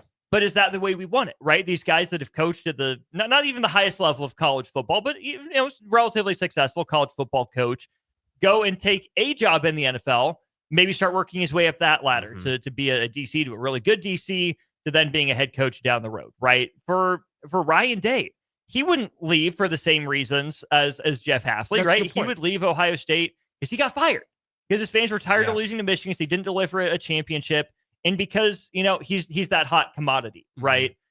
For Marcus Freeman, that's where I would love to know if he took the Bears job, Was it because Notre Dame's not in the conference, they don't have the same 70 mil flowing in? Is it because, like Brian Kelly, it's harder to recruit than he thought and he sees that drying up? Or is it because, hey, I've always wanted to be an NFL coach. I don't know if I'm going to get another opportunity at this while the door is open. I'm going to take it because I can always come back to college. The NFL window will close long before the college window. I mean, there's 32 NFL jobs. There's 130 college head coaching jobs right now. You can go fail in the NFL and come back to college, but we don't see very many guys take that jump from successful college head coach to the NFL. A couple in the 80s, maybe one in the 90s. Even like Saban didn't do it. Pete Carroll, but they still came back to college, like you talked about. Right? Saban came back to college. O'Brien came back to college, and he didn't win at the highest level necessarily. Yeah, I think Stricky, that's where it's like, that's why I started out with what I said about ceilings, because for a guy like Hafley, he's very, very well respected right now in the Packers world because of the job he's done as the defensive coordinator. He had a successful year as the Packers defensive coordinator. However, the ceiling at Boston College, even in this new landscape of college football, is different than the ceiling at Notre Dame. And then to bring Dion into this as we carry over to the next segment, or you guys carry over to the next segment, like Dion's ceiling at Colorado is not even the same as Notre Dame or as Ohio State's or frankly, like Lincoln Riley's always talked about as an NFL guy potentially, or maybe that window has passed. USC's. Well, he'd be in the Ryan Day camp. Yes. Yeah. But it's still like those ceilings are different than you can look at it like a tiered system. Like the Boston College ceiling is below the Colorado ceiling, and the Colorado ceiling is below the Notre Dame, Ohio State ceiling. So it's almost like if, once again, going back to that, do you have the ability to shift a culture like the Bears, and will you be given enough time? The time in NFL in the league, you have to look at the leadership too. And like with the Bears specifically, you have Kevin Warren as the president, Ryan Poles as the GM. And the Klaskys are still the owners. Yes. And you have a quarterback. And you do have a quarterback that has come out, frankly, here's another thing that we'd have to consider in all of this. The quarterback that you drafted #1 overall last year has been very vocal on who he wants as a head coach coming up next. And it's the opposite of what Marcus Freeman specializes in. Yeah. Caleb Williams wants offensive minded. He said specifically that he wants Ben Johnson. And that's fine. If you get Ben Johnson, an offensive minded head coach, that's fine. But if the Bears then continue to go against what he wants, what happens? Who's out? Who's out first? Is it your franchise player that you're tied to for 3 more years, essentially, and probably going to try to re-sign? Yeah. Or is it the head coach? It's going to be the head coach. The potential first-time NFL head coach. Exactly. All day. Look at how they've done Gerard Mayo. Look at how they've done. I mean, you can go down the list of scenarios to where, Antonio Pierce, but scenarios to where you've brought in either a young or a first-time head coach, or even an experienced head coach, and tied him with a rookie or a young quarterback and said, you know what, this doesn't work out. It's time to go and try a different head coach. Because guess what? #1 picks don't just fall on trees, or don't grow on trees. You only get one a year. So that's for the whole league. That's where it's. I think in the NFL, like if you're Dion, and you guys will talk about this. If you're Dion, I think if you get offered the job at Cowboys, yes, take it, because the ceiling at Colorado is not nearly as high as the ceiling at Notre Dame. Marcus Freeman's proven that. Ryan Day has proven that. And this is probably a discussion for a different time, but I do think that there is maybe a theoretical breaking of the ceiling, right? Where every program should have the same ceiling because everyone should have the same access. Yeah. But there's a difference between a theoretical ceiling and the ceiling that you actually hit in practice. Yeah. And you don't know what your ceiling is until you hit it, really, which is another interesting part. But like Nick said, like what's that mean for like Cignetti? And I know we could go so long on this, but like the ceiling for Cignetti at Indiana, that's where I wonder, are we going to get a lot of these where if Cignetti does something similar next season, does he try to move up? I think he moves. Because at some point, there's a ceiling. You can say all, and maybe this is the case for Nebraska too. Yeah. Like we might hate to admit this, but this is like the perfect offseason conversation where it's like, What's the ceiling at Nebraska right now? Well, genuinely speaking, is it to make the playoff? Or do you think Nebraska's in a position, and I don't have the answer, nobody really does, are they in a position to win 4 must-win games or 3 must-win games to make it? To even get to a Big Ten championship game against the best of the best. Like, is that possible? I still think they're mid-tier. And so that's where it's like, if you're Indiana, 7-8. That's cool. If you're Indiana, are you scratch the surface, hope you get in as the second Big Ten team or third Big Ten team like you did this year? Maybe you win 1 game, but do we feel like Indiana is built or can be built to compete on a stage with Ohio State or Ohio State, Georgia, and Oregon back to back to back? That's the question that we have to ask ourselves, number one. And number two, coaches are going to have to ask themselves. Mm-hmm. It's going to be fascinating to watch. Nick, appreciate your insight. Thanks for having Thank you, guys. Again. Sorry for the bias. No, man. You're good. We'll go to break. When we get back, who has more NFL head coaching wins left? Bill Belichick or Deion Sanders? All that ahead.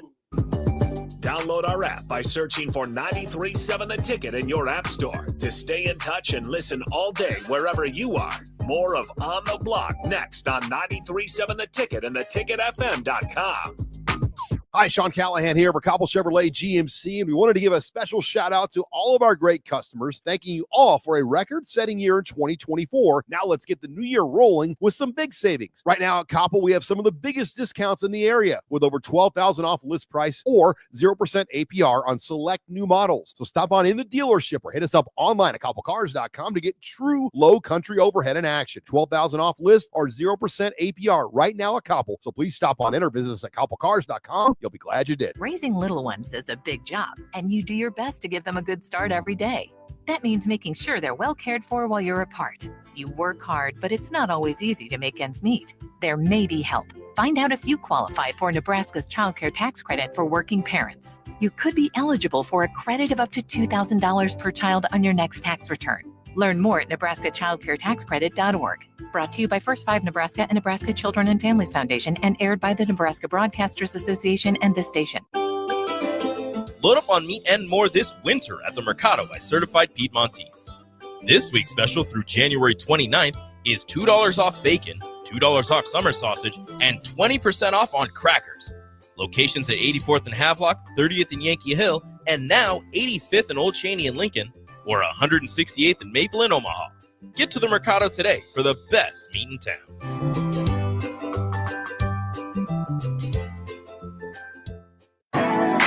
Hey volleybalfans, this is Laura Dijkema, National Player of the Netherlands and now the setter on Omaha's newest professional team, Love Omaha Volleyball. League volleyball is bringing the heat this year. Don't miss your chance to see Olympians, national players and national champions right here in Omaha from now through April. We can't wait to see you cheering for us in the stands. Visit lovboma.com to buy single match tickets to see me and Love Omaha Volleyball in action. Go Big Green! Salt Mine City is now open at 8th and R in the Haymarket. Come check out Lincoln's newest brewery with 12 beers on tap, including the popular Single Axle Light American Lager, Brick Street Amber Wheat, and so many more. There's daily drink specials like $1 off Moscow Mules on Tuesdays, $6 IPAs on Fridays, and $6 Bloody Marys on Saturdays. Stop by Tuesday through Thursday from 4 to 9 p.m., Fridays 4 to 11 p.m., Saturdays 11 a.m. to 11 p.m., and Sundays from noon to 8 p.m. It's Salt Mine City, Lincoln's newest brewery at 8th and R. Shopping for new flooring is different today. Getting your questions answered, making the right selection, getting the best value, and installed quickly and professionally. Visit ostreetcarpet.com or shop our store. We'll answer all your questions and help you make the right choice. You'll be enjoying your new floor in just days for less than you'd pay elsewhere. Carpet, vinyl, wood, laminate, tile, and area rugs. We've got it all. O Street Carpet. 1732 O Street. Family owned and operated. Always the best value. Garage doors can break down or quit working at the worst times. At Doors Plus, they understand that a broken garage sometimes means repair and not replace. Sometimes, all you need to make your door like new again is a few bolts, realignment, or even new balance. Trust the pros at Doors Plus to handle your garage door repair the right way so you can get on with your busy schedule. Visit them online at doorsplusllc.com or give them a call at 402 590-5800. Outside is where winter adventure unfolds. On frozen lakes, icy landscapes, and snow-covered slopes, feeling the cold air rush by as you race downhill.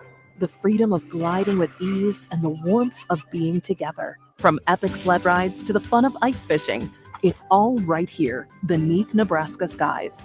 Start your winter adventure at yournebraskaparks.com. Sponsored by Nebraska Game and Parks, aired with the Nebraska Broadcasters Associations and this station. If you're sick of catering from the same places every month, it's time to switch things up. Mulberry Barbecue is perfect for business lunches and dinners, family gatherings, holiday parties, wedding receptions, rehearsal dinners, and so much more. Delivery and full service options are available, and they can cater for anything from 10 people to 500 people. Call them at 402-937-7114 to hear their menu options and get your catering booked today. Mulberry Barbecue, located at 11th and Cornhusker Highway. I'm softball player Jordy Ball, and I'm proud of my Nebraska roots, and I'm proud to be back home. And at Midwest Bank, they're proud to be your local community bank. They believe in family first, taking initiative, showing integrity, and rolling up their sleeves to support their local communities. They treat everyone like family, no matter where you're from. Whether you walk into a branch in York, Lincoln, Norfolk, or Pierce, you know you're going to be welcomed with a smile. Your community, your bank, Midwest Bank. Now back to On the Block with Strick and Austin on 93.7 The Ticket and theticketfm.com.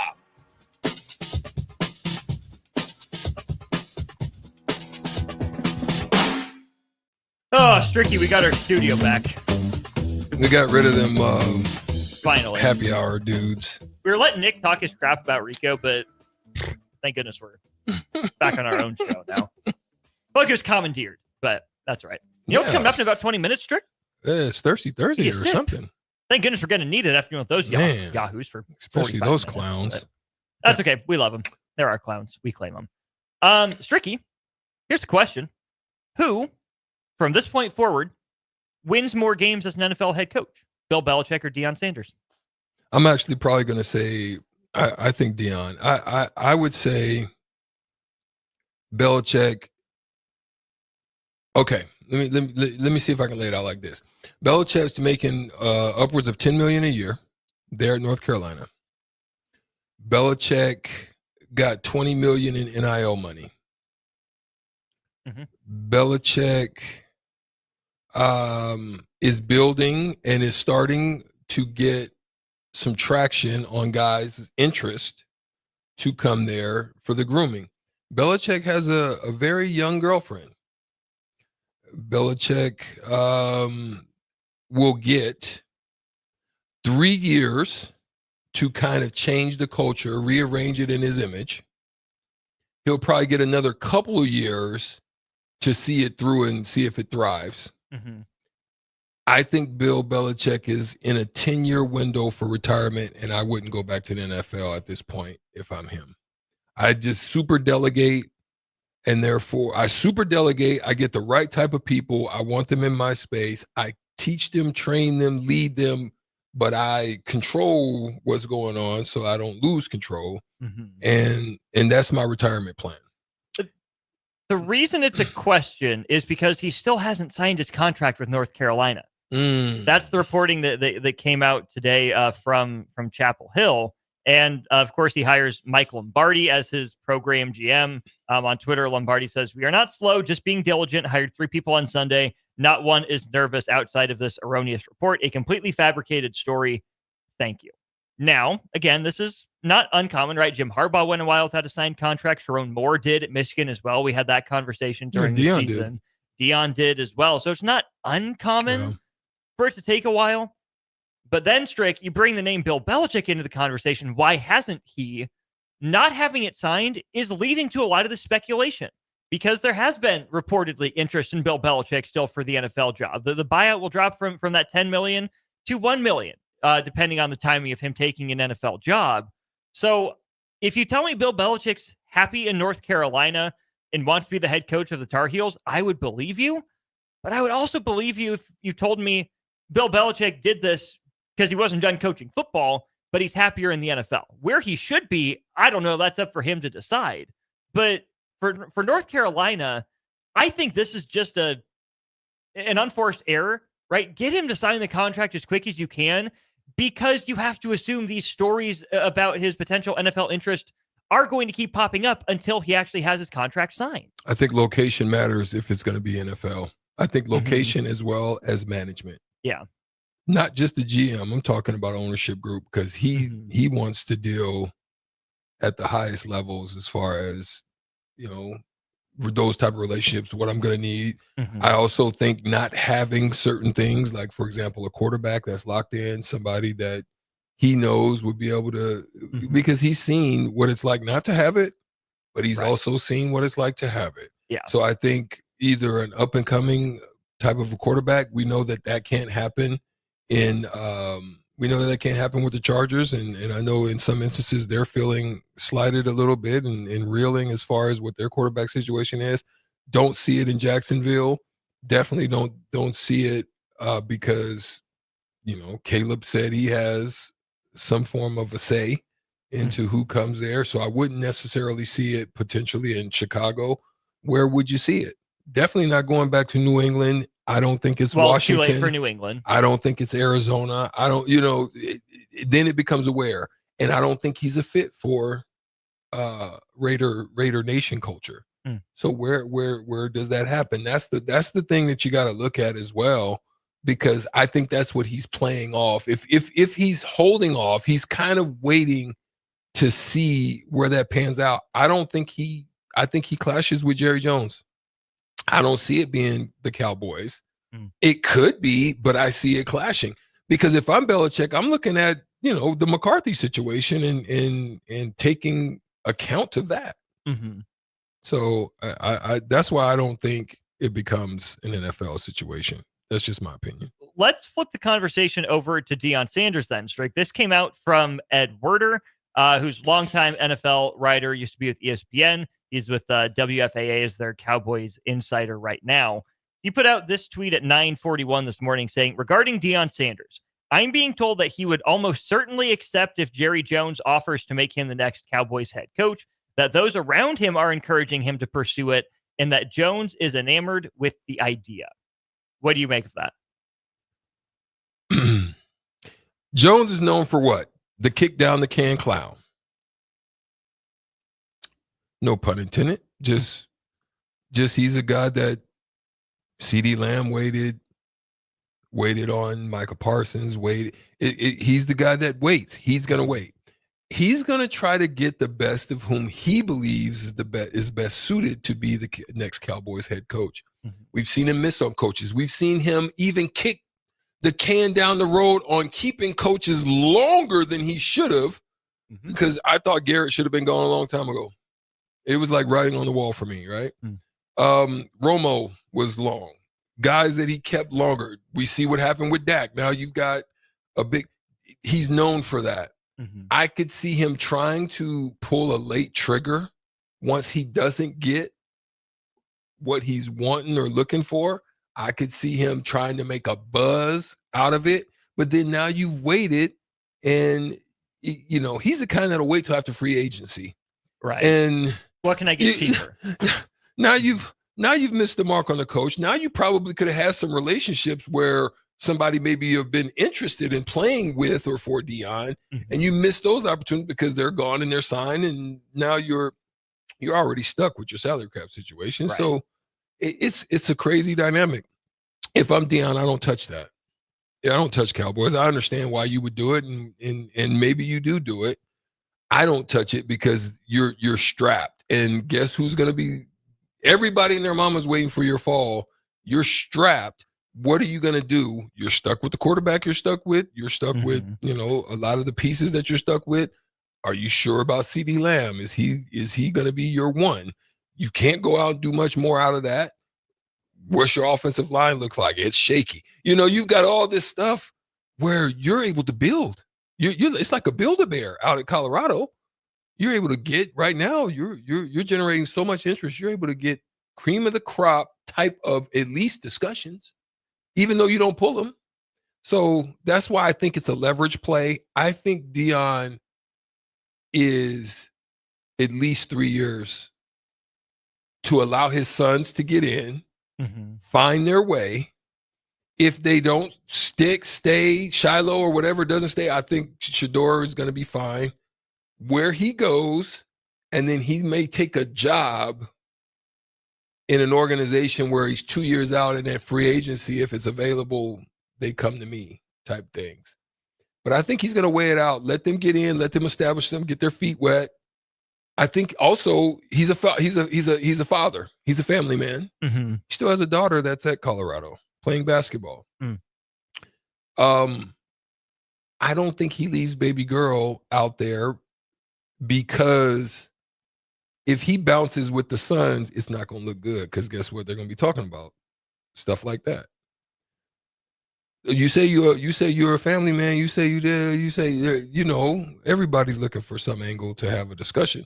But that's why I think he stays until she probably finishes, and that's that 2-3 year window that allows him to wait, pick, choose, see what happens with Colorado. Because guess what happens? He gets him to a playoff.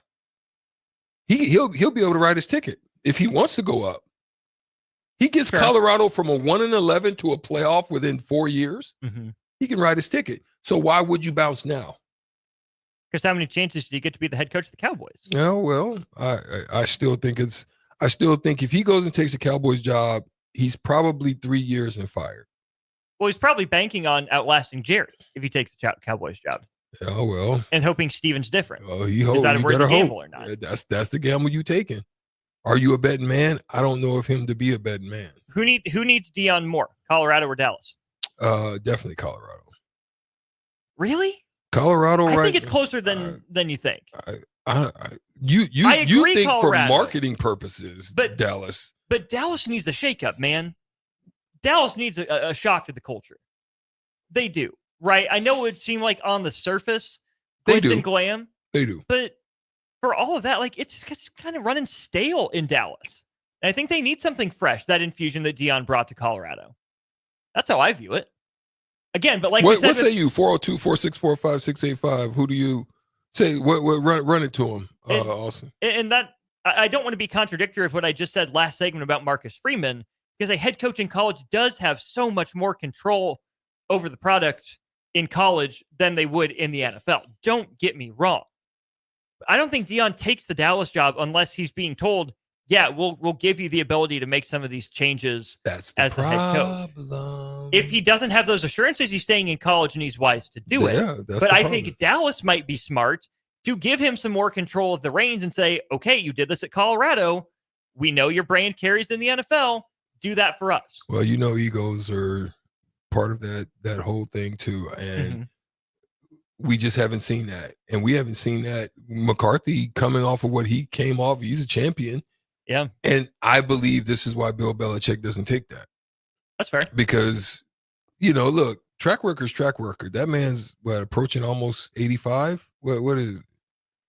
Jerry's up there. Jerry's up there. He's got to be approaching 85, 90-ish. But 82. Okay, so he's 82. Jerry Jones is stuck in his way. Unless the Suns get him out the way, and I don't see that. I don't see them doing, pulling a. Let me be quiet.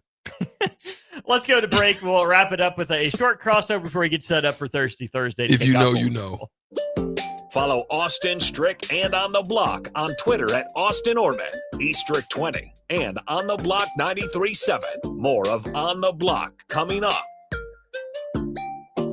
Make the 2025 deer season your best yet. Come to the Nebraska Deer and Game Expo Friday, January 17th through Sunday, January 19th. Check out the hunting seminars, browse the hunting and outdoor exhibits, sign up for the 360 blind giveaway, compete in the Big Buck and Monster Shed contest, try the 3D shoot and more. Get tickets at the door. The Nebraska Deer and Game Expo, January 17th through the 19th at the Sandhills Global Event Center.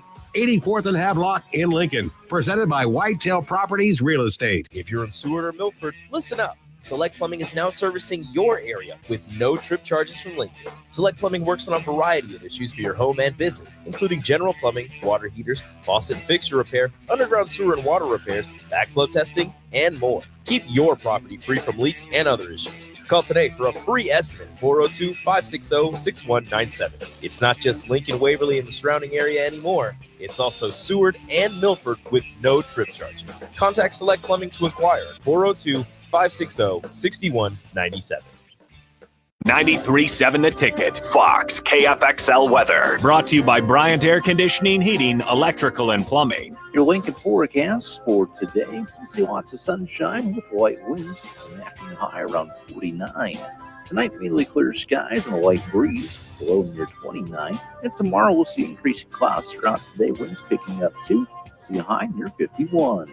I'm meteorologist Kyle Click from 93.7 The Ticket and theticketfm.com.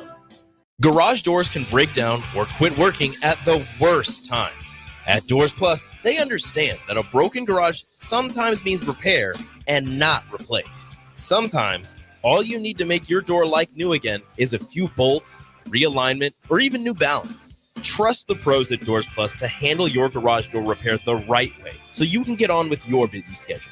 Visit them online at doorsplusllc.com or give them a call at 402-590-5800. Hey volleybal fans, this is Laura Dijkema, national player of the Netherlands and now the setter on Omaha's newest professional team, Love Omaha Volleyball. League volleyball is bringing the heat this year. Don't miss your chance to see Olympians, national players and national champions right here in Omaha from now through April. We can't wait to see you cheering for us in the stands. Visit lovboma.com to buy single match tickets to see me and Love Omaha Volleyball in action. Go Big Green! When you need a new water heater, nothing beats the ProLine family of water heaters from A.O. Smith. ProLine models are built using commercial-grade components, meaning they're built to help you tackle your toughest days. No matter if you need a gas or electric model, A.O. Smith has a ProLine unit for you. A.O. Smith, innovation has a name. Call Greens at 402-467-4444 for a great deal on a water heater today. Again, that's 402-467-4444. Load up on meat and more this winter at the Mercado by Certified Piedmontese. This week's special through January 29th is $2 off bacon, $2 off summer sausage, and 20% off on crackers. Locations at 84th and Havelock, 30th and Yankee Hill, and now 85th and Old Cheney in Lincoln, or 168th and Maple in Omaha. Get to the Mercado today for the best meat in town.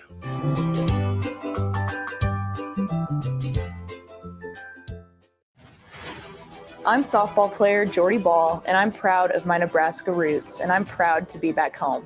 And at Midwest Bank, they're proud to be your local community bank. They believe in family first, taking initiative, showing integrity, and rolling up their sleeves to support their local communities. They treat everyone like family, no matter where you're from. Whether you walk into a branch in York, Lincoln, Norfolk, or Pierce, you know you're going to be welcomed with a smile. Your community, your bank, Midwest Bank. The Body Lab, located at 14th and Yankee Hill, is Lincoln's premier physical therapy and recovery lab. The Body Lab offers trigger point dry needling, cupping therapy, joint manipulation, and so much more. Looking to relax and relieve stress after a long day or difficult workout? The Body Lab's recovery lab is the ideal spot. Featuring infrared sauna, a cold plunge tub, or if you're just looking for enough space to stretch out and reset your mind. Learn more about memberships and schedule your service today at thebodylablnk.com or visit the Body Lab in person at 14th and Yankee Hill Road. Discover the difference that expertise and experience can make in your real estate journey with Next Ag Appraisal and Realty. Whether you need an appraisal, sales, or farm management, Next Ag comes up with a solution with your legacy and goals in mind. Next Ag isn't just their name, it's your future. So why wait? Visit their website today at www.nextagrealestate.com or give them a call at 402-380-0432 and turn your dreams into reality. Your land, your legacy, their solutions. Next Ag Appraisal and Realty. 93.7 The Ticket is proud to provide listeners with daily opportunities to win contests and prizes on our airwaves, and would like to take this opportunity to remind you of a couple rules. All participants must be 21 or older and must wait 30 days after winning a prize before participating in another contest. Once you win, you have 30 days to pick up your prize at the K&TK Studios, 1040 O Street in Lincoln, or your prize will be forfeit. Thank you for participating in our contest, and thank you for listening to 93.7 The Ticket. Now back to On the Block with Strick and Austin on 93.7 The Ticket and theticketfm.com. One final segment here during On the Block on a Thursday. Not a full crossover, but this segment is still brought to you by the great people over there at Love Volleyball Omaha. They begin their inaugural season at home January 24th at Liberty First Credit Union Arena in Ralston. Get your tickets online at lovboma.com. You can see former Huskers Jordan Larson, Justine Wong-Arantes, Maddie Kubik, Lauren Stivrins, and Lexi Rodriguez in action. Again, we had Lexi Rodriguez and Laura Dykema of Love Volleyball Omaha on the show on Tuesday. If you missed those conversations, we got highlights up here on 93.7 The Ticket social media accounts, as well as you can check out the podcast wherever it is you find your podcast. Just search for On the Block 937, or it is the 2:30 and 2:45 segments, the second and third segments on the stream replay. Again, you find that Facebook, YouTube, and Twitter as well. Stricky, we got people fired up on the text line here about this Deion versus Bill Belichick thing. Kip says Deion's daughter would transfer if he moves and would go to college with him, which is certainly an option. 7938 says, what happens if the Buffaloes are just a flash in the pan and they start losing? Do you think what Deion's doing is sustainable up at Colorado? I think as his numbers continues to shrink, this is going to be the test. The test is going to be, you've always been with your sons, and now they're gone. Yeah. So Travis Hunter became like a son to you. Yeah. Are you going to need to do that? Or can you do that? Can you become a high-level mentor for someone that's coming in? Because they're not getting a lack of looks. To me, it's going to be a matter of, are you able to really pick out good talent? What's the word I'm looking for there? Identify? Yes. Mm-hmm. Are you able to really take a large pool, swath of interest? Mm-hmm. And I thought he did a good job of marketing that part of it. We ain't hard to find. Yeah. Right? That's like really a marketing thing. Oh, for sure. We're not hard to find. For sure. Mm-hmm. And because that opens the door, and they're very good at what most coaches aren't, is social media. Yeah. They do a good job at that stuff. So that's where you got a lot of these kids that really weren't very good came out because they were good at hyping themselves social media wise, right? So they do good at that. But can you really identify talent? Because the way you're going to know if it's sustainable is the areas of their weaknesses. Yeah. And the presented weaknesses now, what are they, Austin? Weaknesses for Colorado? Yeah. I mean, right now, playing in the Big 12 is not a huge point in favor for them, but it's not necessarily a huge weakness. I would say people are still, I think, talking more about the off-field stuff than the on-field stuff. I think that... No, I'm talking, let's stay on field. Line is there, no running game is there, and you lose your two best players. So right. Who do you have top-end talent-wise? Right. There you go. So that's going to tell you a lot as to, are you able to evaluate that you can bring enough guys in, because you're probably not going to have them in that room, otherwise they would have been playing. Right. So are you able to bring those guys in, plug the hole in the line, and now your skilled positions, are you able to retool? Yeah.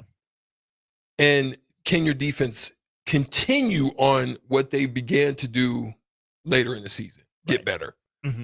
So those are the things that you're going to have to witness to tell if it's sustainable, because the identifying of talent is important if you're a transfer portal heavy team, because it doesn't seem that he goes and gets high school guys, but it doesn't seem that that's a focal point. They don't seem to be a super, like he wants ready-made guys that's ready to play. That's what it seems like to me. We need to identify ourselves. You're listening to On the Block on 93.7 The Ticket. This is Lincoln's home for sports talk on the FM dial. Also online at theticketfm.com. On the internet. KNTK FM Firth, 93.7 The Ticket.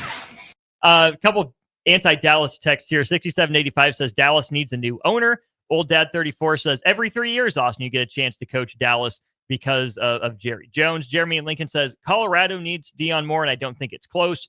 Colorado is a nobody in college football without Deion. Dallas is still Dallas. Money G in Kansas says don't care, can't cheer for either of them. Nick and Lincoln, really appreciate your text here. Loving the show as always. Coming full circle and taking my dad to his first Husker basketball game in nearly 35 years. Nick and Lincoln, stop by, say hi. We'll be in the media section. Like Deion says, we ain't hard to find. Come find us. Come say hi. Would love to meet you, meet your dad in person. And that's awesome. You guys are getting back to a game. Mississippi Mud Dog. Yeah, you're replying to him here, Strick. They won 9 games against a cream puff schedule, 2 of the top 5 players in the country. I don't think it'll get better, but we shall see. And that's just the thing, Strick. The real test will be in how do you replace that talent? Can you replace that talent? And again, just a tougher schedule in general, right? College football isn't set up for nearly the same level of parity as the NFL is, right? You don't play, a 9th place schedule. That's not a thing in college football. But Colorado did, for the most part, what it needed to do, capitalize on a weaker schedule. It won't probably be Murderer's Row next year, but they'll have maybe a couple tougher games, couple tougher road trips than they had this year. So even if Colorado's, 7-5, 8-4, it's a step back from what they did this year. But I think another year of a bowl game and staying above 500, being at least in the Big 12 conversation for football reasons, not hype reasons. New quarterback. That still, I think, continues the momentum forward for that program. Yeah, look at unnamed texter 4424. Just right above. Yeah. Can you replicate the success with Hunter and his 2 standout sons? That's really what it is. That's what I was saying. Mm-hmm. It's you're going to have to identify talent, and can you get them on campus, and can you get them to continue to buy in? Did you solidify your culture? Yeah. Right. Did like what I mean by that is your culture is like a raft or a small boat. If you didn't fill the holes that you have, that boat's going to get out there while you're trying to fish, and it's going to sink. Water's going to get into it.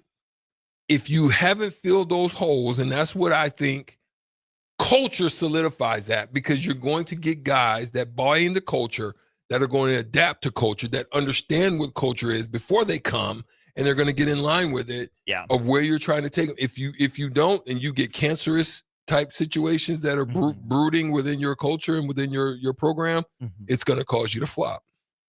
Mud Dog replies again, but does 7-5 or 8-4 get him another shot at an NFL job? I don't think so. I don't think that matters. I don't think so. I don't think that's the right way to look at the question, because you have to think about, like you said, Strick, Colorado's a program, not exactly a power player in college football. Had a couple good runs here or there, including one, of course, under McCartney into Neuheisel, a little bit with Gary Barnett. But Colorado has never been a huge player consistently in college sports. So if Deion is able to stick around for, let's say, another 5 years, and Colorado makes a bowl game each of the next 5 years, well, Strick, that's a 6-year bowl streak at a program that, according to what I can see, only has 2 streaks of 4 in a row or longer, right? I mean, that's not nothing. I don't think what the NFL is going to look at is, how many wins does Deion have at Colorado? What's his winning percentage? Because it's Colorado. Yes, you like guys with higher winning percentages more than you like guys with lower winning percentages. I'm not trying to write that off, but I don't think there's a baseline number of wins that the Deion Sanders has to hit every year to get another NFL look. I think if he, like you said, are his players on the straight and narrow? Are they going to class? What's the culture like? What's the environment of that program? If that's good, if he's winning enough games, if he's attracting enough NFL talent and relating to those guys, right? Getting those guys especially better, proving that he can develop some guys down the roster, that should lead to more wins, but it might not. Again, the Big 12 isn't exactly a pushover conference. And I think to prove this point too, you can just look at a guy like Matt Campbell at Iowa State. That's a guy that the Bears are rumored to have interest in as well for an NFL coaching job. Matt Campbell at Iowa State just won 11 games for the first time in program history, right? Yeah, a lot of programs have won 11 games. Yeah, they still lost 3 games. They only have gotten as high as number 7 in the rankings. But Matt Campbell's a culture guy. He has changed the football culture at Iowa State. He's been relatively consistent there with lesser talent. He's sent plenty of guys to the NFL. That's why he's getting a certain number of looks. It's not because he won 60 games in college already, so we can interview him. There's more to it than just looking at win-loss record year to year, I think, for NFL decision makers. At least there had better be.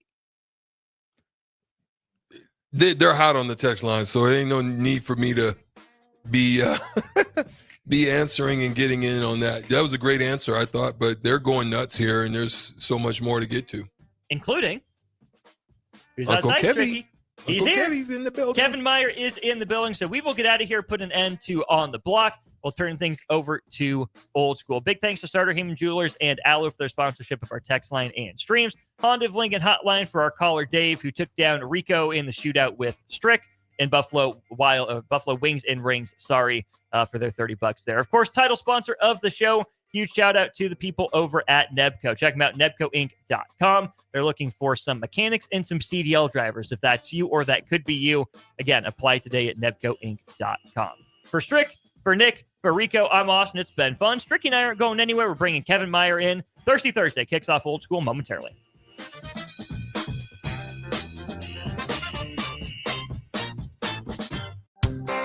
Jack Russell of Farm Bureau Financial Services is here to help you protect things that are most important to you. Whether it's your home, your family, or your future, Jack Russell has the proven experience to get the job done while developing authentic relationships with you. Give Jack a call today.